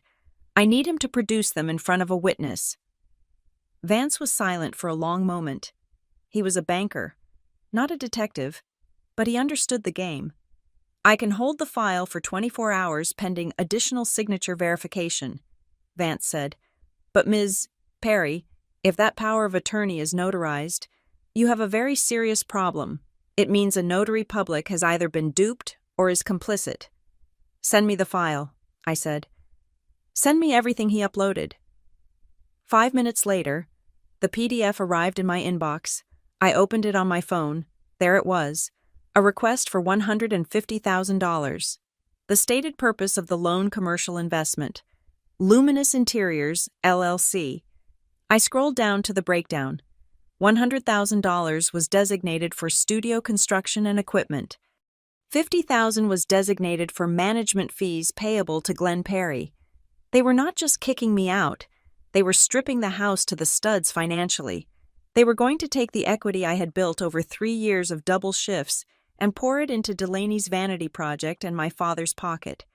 And because my name was on the deed, I would be the one left paying back the loan when Delaney got bored and the studio failed. I scrolled to the bottom. There was my name, Stella Perry. The signature was loopy, slanted to the left. It looked like the signature on my high school report cards. It looked like the way my father thought I signed my name, but I signed with a sharp, jagged slant to the right. I forwarded the document to Sarah, my lawyer. Then I called in sick to work. I wasn't going to save patients today. I was going to save myself. I drove to the location my father had texted me. It wasn't a law office. It was a pack and ship store in a strip mall that offered mobile notary services. It was cheap, quick, and anonymous. Exactly the kind of place you go when you don't want too many questions asked. I arrived at 1 o'clock, a full hour early. I parked my car at the far end of the lot, facing the entrance. I reclined my seat and waited. At 1:45, my father's car pulled in. I watched them get out. It was sickening to watch their confidence. My father was wearing a suit jacket over his jeans, trying to look the part of the successful investor. Delaney was wearing a beige trench coat and sunglasses, looking like she was dodging paparazzi. They were laughing. My father patted Delaney on the back as they walked toward the door. They looked like 2 people who had just won the lottery. They had no idea the ticket was fake. I let them go inside. I gave them 5 minutes. Enough time to get comfortable. Enough time to put the papers on the counter. I sat up, checked my reflection in the rearview mirror, and put on my sunglasses. I walked across the parking lot. When I entered the store, the bell above the door chimed. The notary counter was at the back. A woman with frizzy hair and a name tag that read Brenda was standing there, a stamp in her hand. My father had a stack of documents spread out on the glass counter. Delaney was leaning against a stack of shipping boxes, checking her makeup in a compact. "So, my daughter couldn't make it in person," my father was saying, his voice smooth and practiced. "She is a nurse, works impossible hours, but we have this power of attorney she signed last week specifically for this transaction. It allows me to execute the quitclaim deed on her behalf." He was sliding a paper toward Brenda.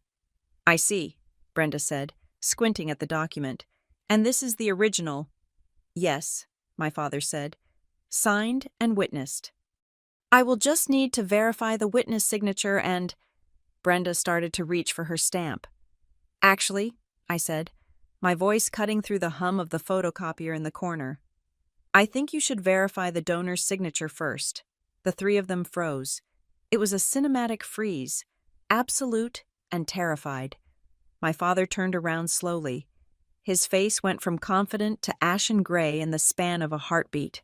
Delaney dropped her compact. It hit the linoleum floor with a loud crack, shattering the mirror. "Stella," my father whispered. I took off my sunglasses. I didn't look at him. I looked at the notary. "Hi, Brenda," I said, walking up to the counter. "I am Stella Perry, the person listed on that document, and I'm here to tell you that I did not sign that power of attorney, and I certainly did not authorize this man to transfer the deed to my home." Brenda pulled her hand back from the paper as if it were burning. She looked from me to the document, then to my father. "Sir," she asked, her voice rising in alarm, "you said she was at the hospital." "She is confused," my father stammered. Trying to regain control, he stepped between me and the counter, physically trying to block my access to the notary. "Stella, you are tired. We discussed this. You signed this last week. Do not make a scene." "Move," I said. "Stella, listen to me," he hissed, his eyes wide and frantic. "You are ruining the schedule. The loan officer is waiting for the deed transfer. We need to do this today." "The loan officer isn't waiting," I said. "I spoke to Marcus Vance at Granite Bay this morning." The color drained from my father's face completely. "You called them?" "I did," I said. "And I sent them a specimen of my real signature. They know. Dad, they know you forged my name on the application. They know you forged this power of attorney. And right now, there is a fraud alert on my Social Security number that is flashing red on every banking terminal in North America." Delaney let out a small, strangled sound. "Dad? What does she mean, is the money coming?" "Shut up, Delaney," my father snapped. He turned back to me, and the mask fell off. There was no more benevolent father. There was only a cornered animal. "You ungrateful little witch," he snarled. "I was trying to help you. I was trying to manage the equity so it didn't just sit there rotting. You don't know how to use money. You just hoard it." "It is my house," I said. "I can burn it down if I want to, but you do not get to sell the ashes." I turned to the notary. "Brenda, I would like you to make a copy of that forged document for your records, and then I would like you to mark it as rejected due to invalid signatory, and I need a receipt of that rejection." "Absolutely," Brenda said. She was trembling. She snatched the paper away from my father before he could grab it. She slammed a red stamp on it. "Boyd." My father stared at the stamp. The ink was wet and bright. It was the color of a stop sign. It was the color of the end of his game. "This is not over," he whispered to me. "You think you are clever. You think a few phone calls makes you the boss." "I am not the boss," I said. "I am the victim, and I am done being a victim." I took the receipt Brenda handed me. "Thank you." I walked out of the store. They followed me. Of course they did. They couldn't stay in there with the notary looking at them like they were criminals. In the parking lot, the wind was biting. I walked to my car, keys in hand. "Stella," Delaney screamed, running after me. "You cannot do this. The contractors are coming tomorrow. I already paid the deposit." "With whose money?" I asked, spinning around. The money from the credit card I canceled, or the money from the loan that doesn't exist. You are destroying my life, she shrieked. You are jealous and old and bitter. My father caught up to her. He grabbed her shoulder to silence her. He walked up to me, stopping just a foot away. His breathing was heavy, ragged. You have made a very big mistake, he said. His voice was low, devoid of the hysteria Delaney was showing. This was a different kind of threat. It was calm. You think you can embarrass me? You think you can cut off the money and walk away? I am not walking away, I said. I am standing my ground. He leaned in. I could smell the stale coffee on his breath. I could see the veins pulsing in his temple. I know people, Stella, he said. I know how the system works better than you ever will. You might have stopped the loan today, but possession is 9/10 of the law. We are in that house. We have rights. And I will make sure you spend every dime you have trying to get us out. He paused, a cruel smile touching his lips. And as for your credit, he laughed softly. You think freezing it is enough? I have your social security number memorized. I have your mother's maiden name. I have your birth certificate. I will open accounts in states you have never even visited. I will bury you in so much paperwork and debt that you will never own anything again. I will make you radioactive. It was a chilling promise. It was the threat of a scorched earth war. He wasn't just going to fight for the house. He was going to try to erase my existence. I looked at him. I looked at the man I had spent 34 years trying to please. You can try, I said. I opened my car door. But Dad, I added, looking back at him one last time, you forgot one thing. What? He sneered. You committed fraud across state lines, I said. Granite Bay is a federal credit union. That makes it a federal crime. I don't need to sue you. I just need to hand the file to the FBI. I got in the car and locked the door. Through the window, I saw his face go slack. The confidence vanished. The threat evaporated. For the first time, he looked truly, deeply afraid. I started the engine and drove away, leaving them standing in the parking lot of a strip mall, watching their empire of lies turn into dust in the winter wind. The silence I had sought in my new apartment was short-lived. It was broken not by the noise of my physical surroundings, but by the digital shrieking of my extended family. By Wednesday morning, the narrative had been spun, polished, and distributed. My phone, which I had kept on silent, began to vibrate with the relentless persistence of a jackhammer. It started with Aunt Linda, my father's older sister. Linda lived in Florida and hadn't visited us in 5 years, yet she felt qualified to adjudicate the moral standing of my household. Her text message was a wall of blue bubbles. Stella, I just got off the phone with your father. I am shaking. I cannot believe you would throw your own flesh and blood out on the street in the middle of winter. He said you cut off his heart medication access. He said you are having a mental break. Please, honey, let us help you. You cannot keep the house just for yourself. It is sinful to be that greedy. I didn't reply. Then came the cousins, a flurry of messages asking if everything was okay with a tone that suggested they already knew it wasn't. But the real battlefield was Instagram. I created a burner account, a faceless profile with 0 followers just to monitor the damage. I navigated to Delaney's page. She had posted a black and white photo of herself looking out a window. A single, perfectly lit tear tracking down her cheek. The caption read, "Sometimes the people who are supposed to protect you are the ones who hold you back." Being chased out of my creative sanctuary by toxic jealousy, just when I was about to launch, the rug gets pulled. I am homeless. Guys, literally homeless because some people value assets over family. Betrayal, toxic family rising above. The comments were a cesspool of sympathy. OMG, stay strong, babe. Jealousy is a disease. Get well soon to her. Who does that to their sister? Karma is coming. I scrolled through the comments, watching strangers dissect my character based on the lies of a woman who had tried to remodel a house she didn't own. They called me the evil sister. They called me the landlord. It should have hurt. A few years ago, it would have crushed me. I would have called Delaney, sobbing, begging her to take it down. promising whatever she wanted just to make the public shaming stop. But I wasn't that person anymore. I looked at the screen and felt nothing but a clinical detachment. This wasn't a family dispute. It was a PR campaign. And like any campaign, it could be dismantled with facts. I called Sarah Jenkins. "They are escalating," I said as soon as she picked up. "I see it," Sarah said.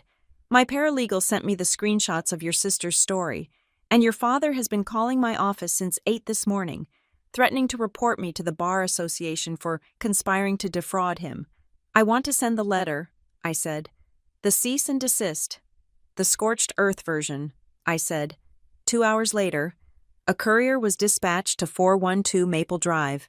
The letter was not a suggestion. It was a legal cannonball. It outlined 3 specific points. 1, a demand to cease all defamatory statements on social media and private communications regarding my mental health and financial status, under penalty of a lawsuit for libel and slander. 2, a formal notice that any further attempts to access credit, loans, or financial instruments in my name would result in immediate filing of criminal charges with the Federal Bureau of Investigation. 3, a preservation order, demanding they not destroy, alter, or hide any financial documents currently in the house. I knew they would read it. I knew my father would turn purple. I knew Delaney would scream, but I needed to be sure of my own ground. I needed to understand the root of this madness. I sat on the floor of my new, empty living room. The afternoon sun cut across the beige carpet. I pulled the backpack toward me, the one I had smuggled out of the house. I bypassed the deed. I bypassed the recent bank statements. I reached for the bottom of the bag. For the manila envelope I had mentioned to no one for 6 years. The edges were soft and worn. I had sealed it with tape back then, as if to contain the radiation inside. I peeled the tape back. Inside was a stack of papers from the Internal Revenue Service and a collection agency called Titan Recovery. 6 years ago. My father had come to me in a panic. He was sweating, pacing my small apartment kitchen. He told me there had been a misunderstanding with his taxes from a business venture that went south. He said the IRS was threatening to place a lien on everything. He said he needed $22,000 immediately to stop the seizure. "It is just a bridge loan, Stella," he had said, his eyes wet with tears. "The family fund is tied up in long-term bonds. I cannot liquidate them without a massive penalty. If you can cover this, the fund will pay you back with interest in 6 months. I promise." I was 28. I had just saved $25,000 for a down payment on a starter home. It was everything I had. I gave it to him. I wrote the check to the IRS directly because he said his accounts were frozen. I paid the collection agency for the credit card debt he had hidden from my mother. And then I waited. 6 months passed, then a year. Every time I brought it up, he waved me off. "The bonds haven't matured yet. Honey, you have to be patient. That money is growing. Think of it as your personal investment portfolio." I never saw a dime of it back. But that wasn't the secret in the envelope. The secret was what I found a year after I paid his debt. I pulled out the document I had intercepted from the mail, back then a statement from the very investment firm where he claimed the family fund was held. I had opened it by accident, thinking it was junk mail. Account balance 0, account status closed, date closed 12 years ago. The account had been closed 2 years before my mother died. I stared at the paper in the sunlight. There was no family fund. There never had been. Not when I paid his tax bill. Not when he moved into my house. Not when he promised to manage my assets. The realization I had back then was so painful I had shoved it into this envelope and buried it. I couldn't face it. I couldn't face the fact that my father wasn't just bad with money. He was a liar, a pathological liar who used the ghost of my mother's legacy to manipulate me. But looking at it now, I saw something else. I saw the architecture of his ego. My father walked around with his chest puffed out, lecturing me on finance, criticizing my spending, acting like the patriarch who provided for his flock. He believed it. He truly believed he was the provider.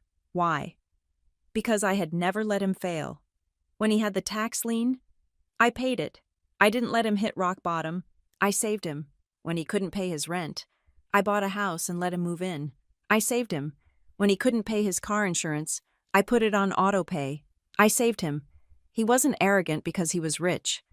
He was arrogant because he had never felt the consequences of being poor. I had insulated him from his own incompetence so thoroughly that he had mistaken my safety net for his own ability to fly. He didn't think he was stealing from me. In his twisted mind, he thought he was just accessing the resources of the family corporation, of which he was the CEO. He saw my salary, my credit, my house, as downstream assets of his creation. I was the battery powering a hologram, and now, by cutting the power, I wasn't just annoying him, I was dissolving his reality. I was killing the man he thought he was. My phone rang. It was Sarah. "Stella," she said, "we have a response to the cease and desist. Already. Your father called. He didn't use a lawyer. He represented himself on the phone. He was agitated." "What did he say?" "He said that if you do not rescind the fraud alert and sign the deed transfer by Friday, he is going to sue you for breach of verbal contract regarding the house. He claims you promised him the property verbally in front of witnesses." "Delaney," I said. "His witness is Delaney." "Exactly," Sarah said. "It is a frivolous threat. It wouldn't stand up in court for 5 minutes. But he is banking on the fact that you do not want to go to court. He thinks you are scared of the conflict." She paused. "Stella, based on the forged power of attorney and the loan application, we have enough to go to the police right now. We can have him arrested for identity theft and attempted mortgage fraud. It is a felony. Do you want me to file the report?" I looked at the papers on the floor. The history of my servitude. If I had him arrested, he would play the victim. He would be the confused old man whose daughter misunderstood a paperwork error. The family would rally around him. Delaney would spin it as me sending our father to prison. He would never admit what he did. He would die believing he was the martyr. "No," I said. "Not yet." "Stella, this is dangerous," Sarah warned. "He is desperate." "I know," I said. "But I do not want him arrested in the dark. I want him to confess in the light." "How?" "He wants a meeting," I said. "I will give him a meeting." I formulated the plan in my head. It had to be precise. It had to be the final turning of the screw. "Sarah, can we use your conference room on Friday afternoon, the big one with the recording equipment?" "Yes," she said slowly. "But why?" "I am going to invite them," I said. "I am going to tell them I am ready to settle." "You are not settling," Sarah said. It was a statement, not a question. "No," I said. "I am closing the account." I hung up. I opened my text messages. I scrolled to my father's contact. The last message from him was the thread about the police from 3 days ago. I typed carefully. I wanted the ambiguity to be perfect. I wanted them to hear what they wanted to hear. "Dad, I have been thinking. The social media, the fighting, it is too much. I cannot handle the stress anymore. You win. Let's meet at my lawyer's office on Friday at 4 in the afternoon. I will bring the papers. I will take care of the house situation for Delaney once and for all. I read it over. You win." That was the bait. That was the phrase that would make him lower his guard. He would strut into that office thinking he had broken me. He would bring Delaney, thinking she was there to receive her crown. I hit send. The response came 30 seconds later. "I knew you would come to your senses. We will be there. Bring the notary." I stared at the screen. He still thought he was the director of this movie. He didn't realize the genre had changed. It wasn't a family drama anymore. It was a crime documentary. I stood up and gathered the papers, the tax returns, the closed account statement, the loan for the candles, the forged power of attorney, the credit card statements. I organized them into 3 neat piles. I placed them in a binder. This wasn't just evidence. It was an autopsy report of our relationship. I went to the kitchen and poured myself a glass of water. I looked out the window at the parking lot of my cheap apartment complex. A car alarm was blaring in the distance. "Friday," I whispered. I would give them one last chance.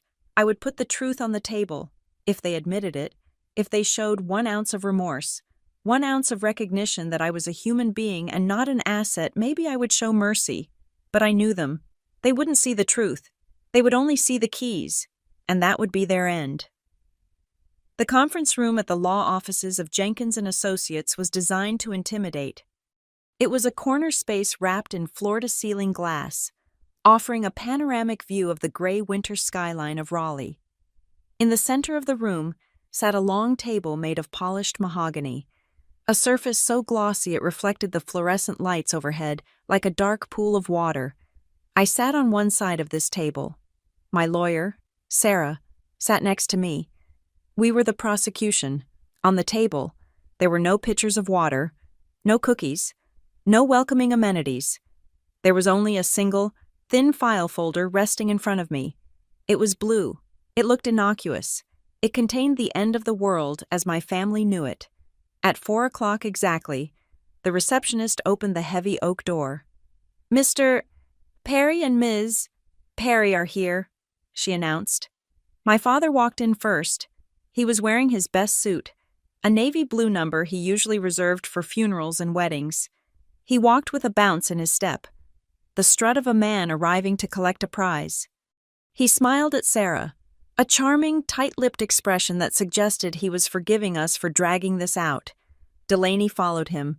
She was dressed in all black, oversized sunglasses perched on her head, clutching a designer handbag that I knew for a fact she had charged to the credit card I had just canceled. She didn't look at me. She looked at the view, feigning boredom, pretending that this meeting wasn't the only thing standing between her and financial ruin. "Well," my father said, pulling out a chair and sitting down opposite me. "We are finally here. I'm glad you decided to stop the theatrics. Stella, we have a lot of work to do to get the studio timeline back on track." He placed his hands on the table, clasped together. "I assume you have the deed transfer ready for signature." I looked at him. I looked at the confidence in his eyes, the absolute certainty that he was the protagonist of this story. "Hello, Dad," I said. "Hello, Delaney." "Let's skip the pleasantries," Delaney sighed, checking her phone. "I have a contractor on hold. Can we just sign the papers I need to get the deposit released by 5? Sarah cleared her throat. She opened a notebook and clicked her pen. The sound was sharp, like a pistol hammer being cocked.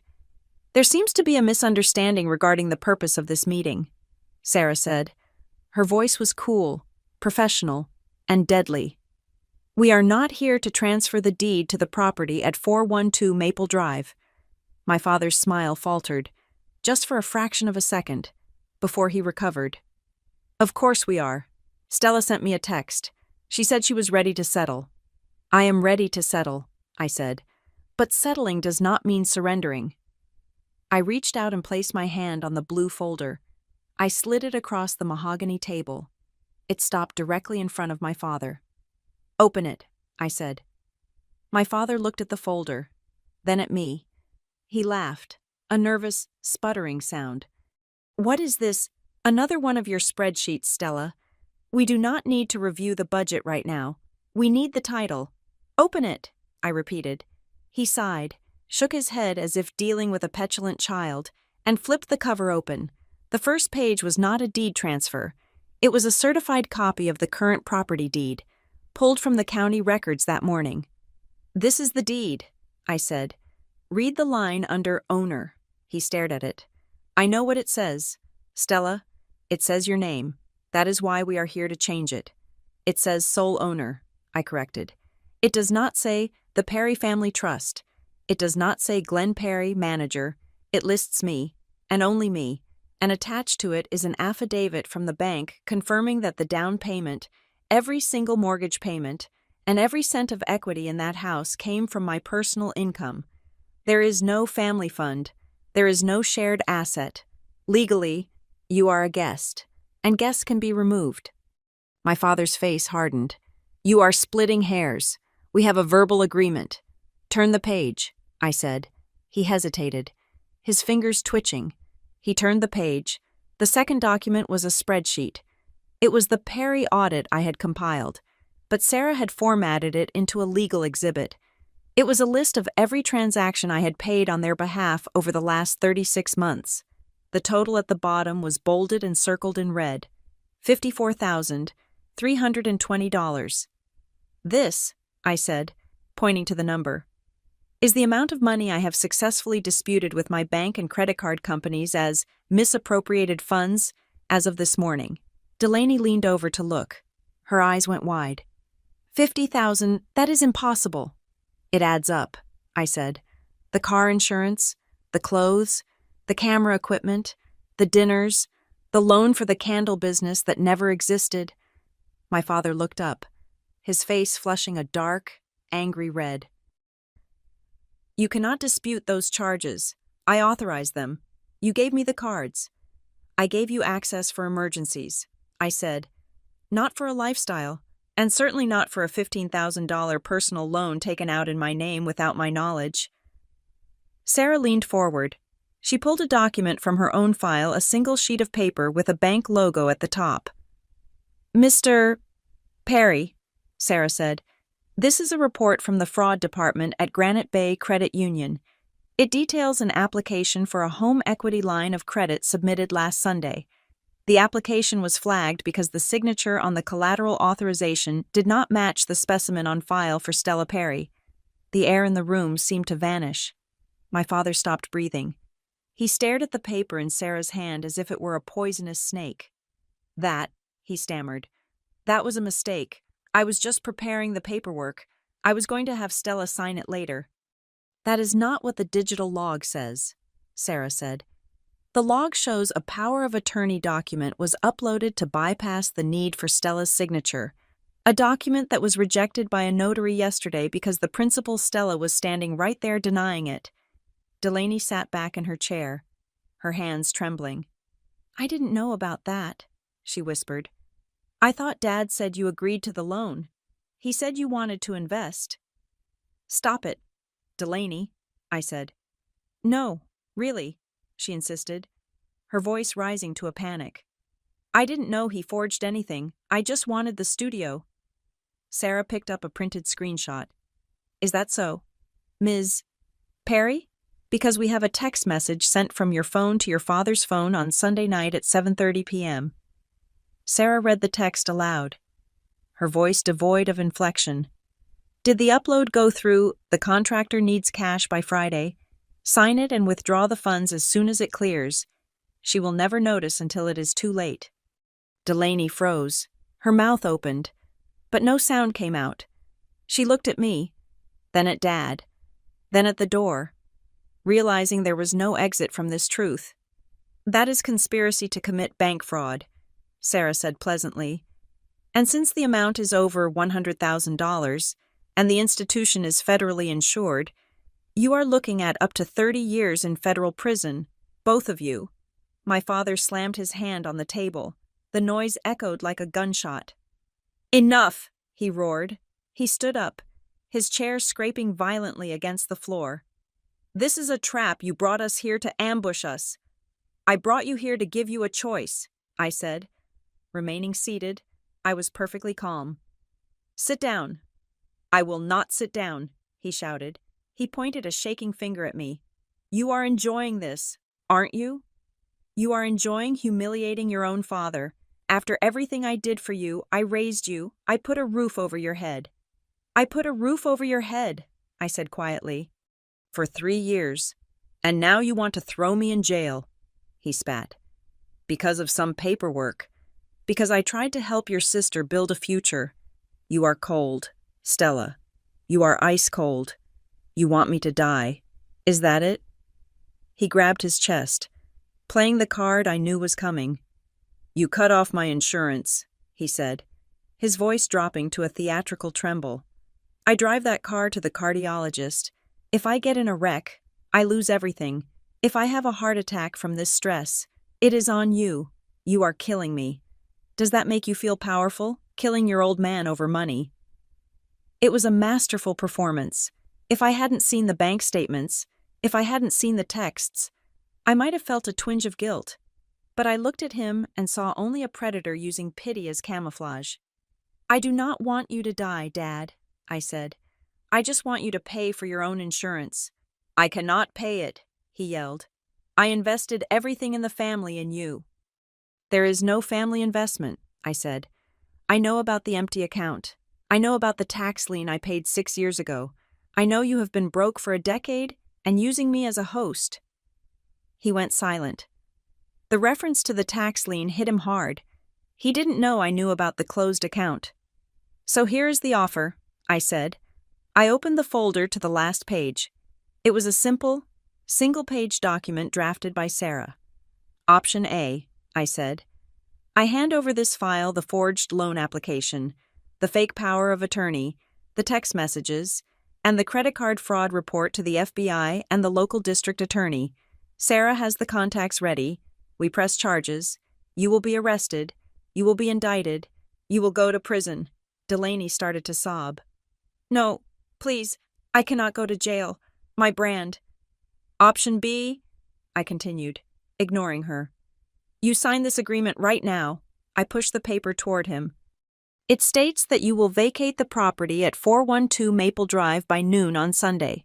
You will remove only your personal clothing and toiletries. You will leave all furniture, appliances, and fixtures, including the lighting you tried to install. You will never contact me again. You will cease all social media posts mentioning me immediately, and you will acknowledge that you have no claim, financial or otherwise, to my property." My father stared at the paper. "Where will we go?" "I have included a list of affordable rental apartments in the area." I said, "There is a complex near the highway that has vacancies. It is cheap." "You are evicting us in 48 hours, he asked incredulously. "I am giving you 48 hours to avoid a felony indictment," I said. "That is generous." He looked at Delaney, who was weeping into her hands. He looked at Sarah, who was watching him with the impassive gaze of a judge. He looked at me. And then, the anger broke through his fear. His ego couldn't handle the defeat. He couldn't accept that the infrastructure had become the architect. "You think you are so smart," he sneered. "You think you can just erase me. I made you. I managed you. You were nothing without my guidance." "I was solvent without your guidance," I said. "You needed me," he shouted. "You didn't know how to handle that credit. I had to step in. I had to use your information to open those accounts temporarily because you were too scared to leverage your own assets. I did it for us." The room went dead silent. Sarah moved her hand slightly on the table. She looked at my father. "Mr.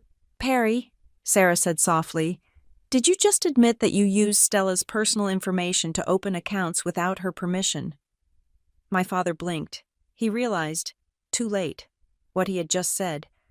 "I said I managed them," he stammered. "I said I was helping." "You said you used her information to open them," Sarah corrected. "That is an admission of identity theft, and since we are in a law office—" She tapped the small black device sitting on the corner of the table. A tiny red light was glowing steady and bright. "This meeting is being recorded for legal purposes. As stated in the waiver the receptionist had you sign when you entered." My father turned pale. He looked at the device. He looked at the waiver he had scribbled his signature on without reading. Too arrogant to think he needed to read anything I gave him. He had just confessed, on tape.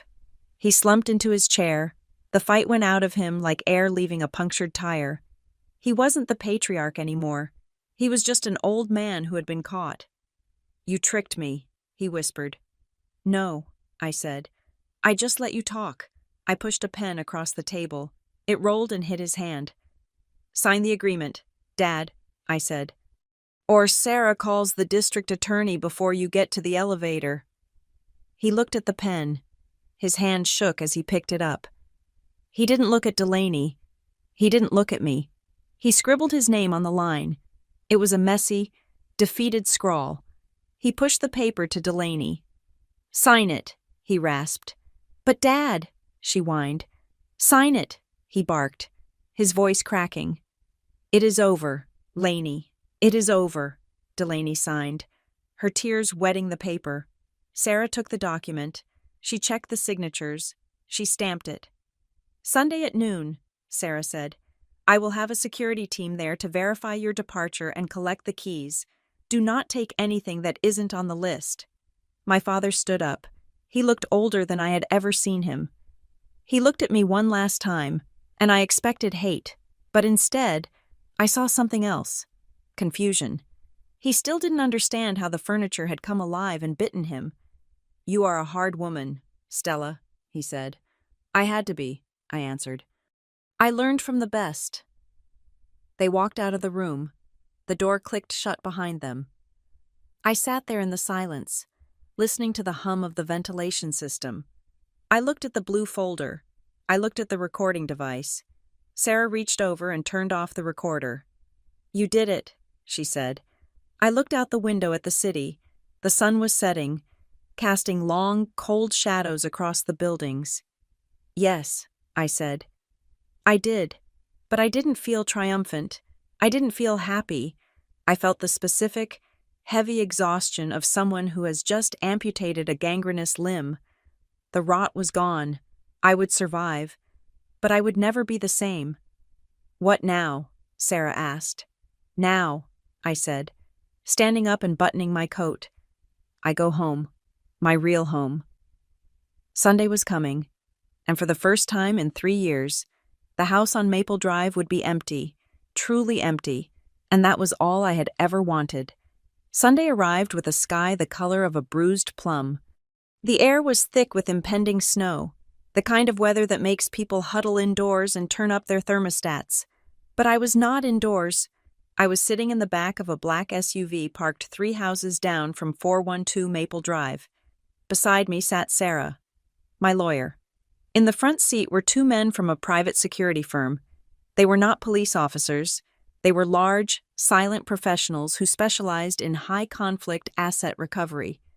"It is noon," Sarah said, checking her watch. "The deadline has passed." "Give them 5 minutes," I said. "I want to see what they do." I watched through the tinted window.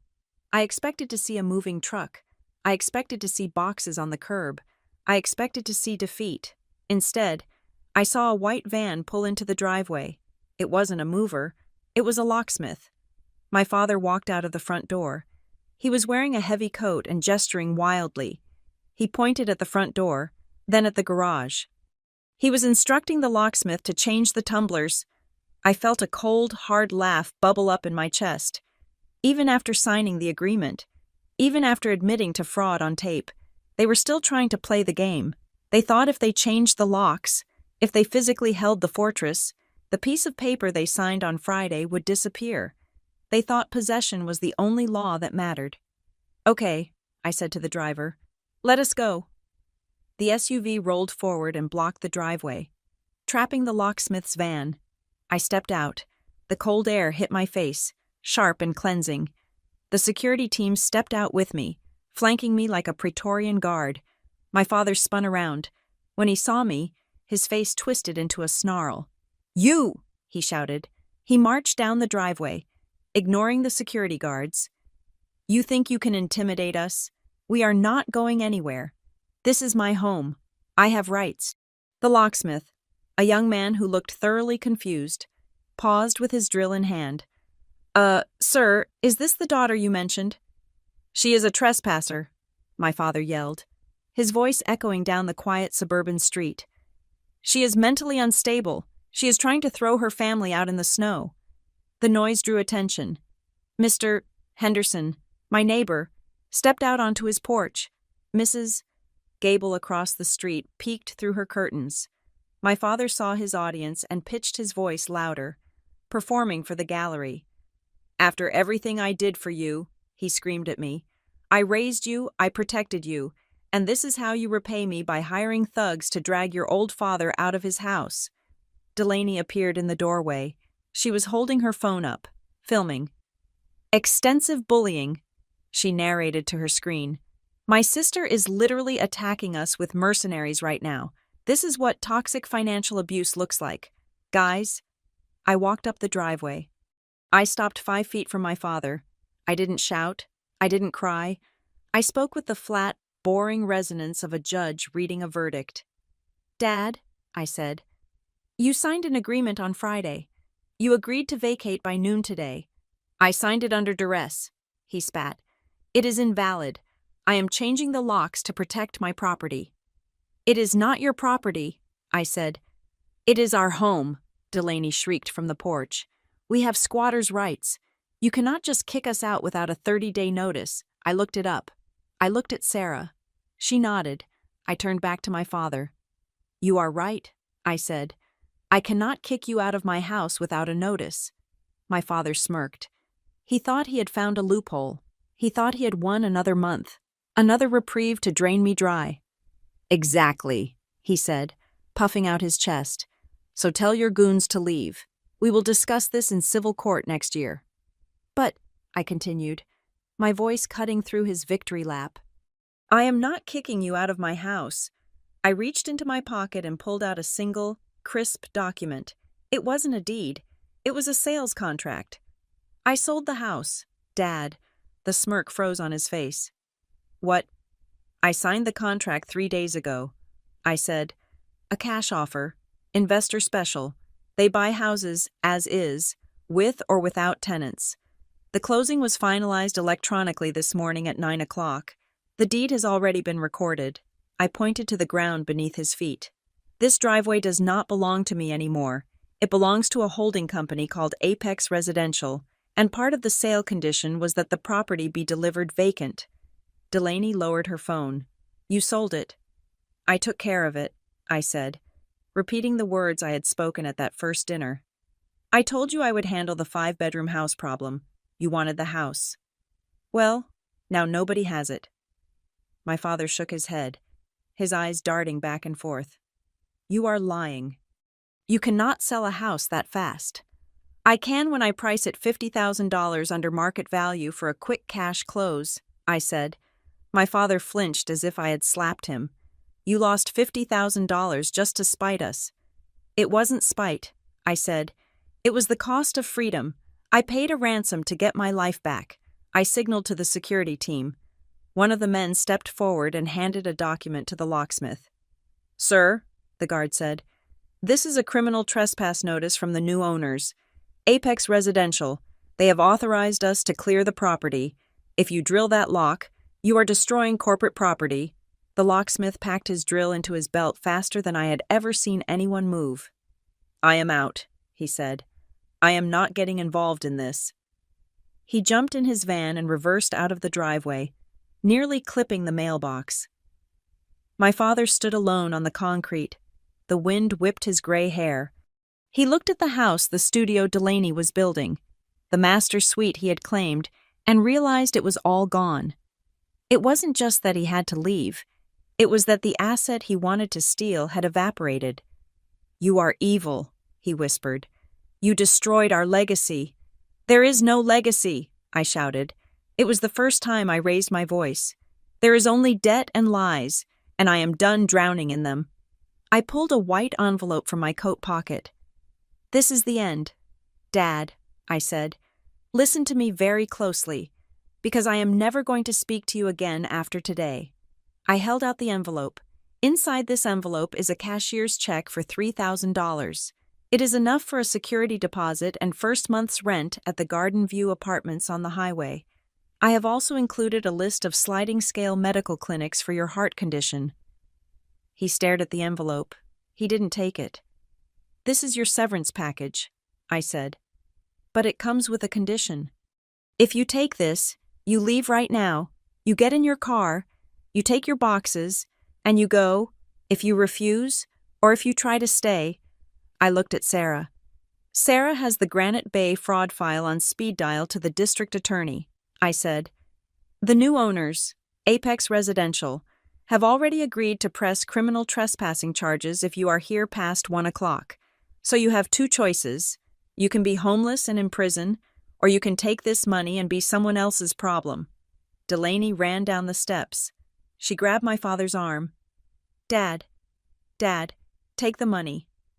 I cannot go to jail. I have a following. My father looked at the check. He looked at the house. He looked at the neighbors watching him. His pride was fighting a war with his survival instinct. Survival won.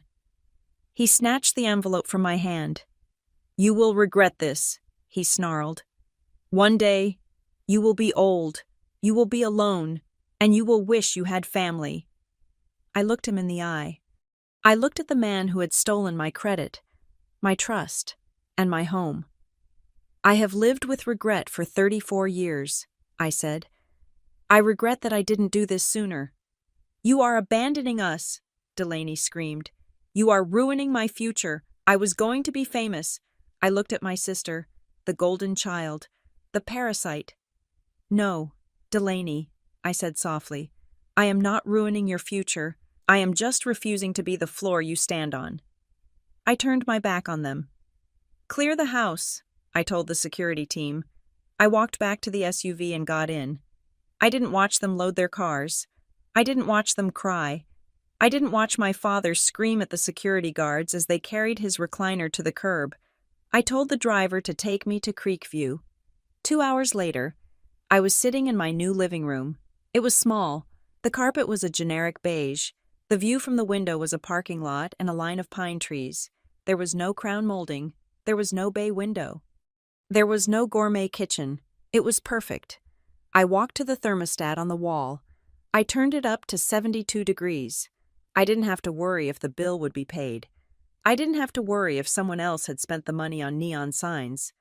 I went to the small kitchenette. I brewed a cup of coffee, cheap, store-brand coffee. I sat down at a small table I had bought from a thrift store. I placed the coffee cup on the surface. The steam rose up in a gentle spiral. My phone buzzed. It was an automated email from the bank. Transaction alert, sale of 412 Maple Drive. Proceeds deposited. The money was there. The mortgage was paid off. The debts were cleared. What was left wasn't a fortune after the quick sale and the fees. I had just enough to start over. But it was my money. Clean money. I took a sip of the coffee. It tasted like charcoal and freedom. My father was right about one thing. I was alone. There was no noise in the apartment. No TV blaring. No complaints about the wrong sparkling water. No lectures about how I was failing the family. I looked at the empty chair across from me. For years, I had been a pillar. I had been a foundation. I had been a load-bearing wall for a structure that was rotten to the core. I took another sip. I wasn't a pillar anymore. I wasn't a structure. I was just Stella. And for the first time in my life, that was enough. Thank you so much for listening to this story. If you enjoyed seeing Stella reclaim her life and deliver that final checkmate, please let me know in the comments. I want to know.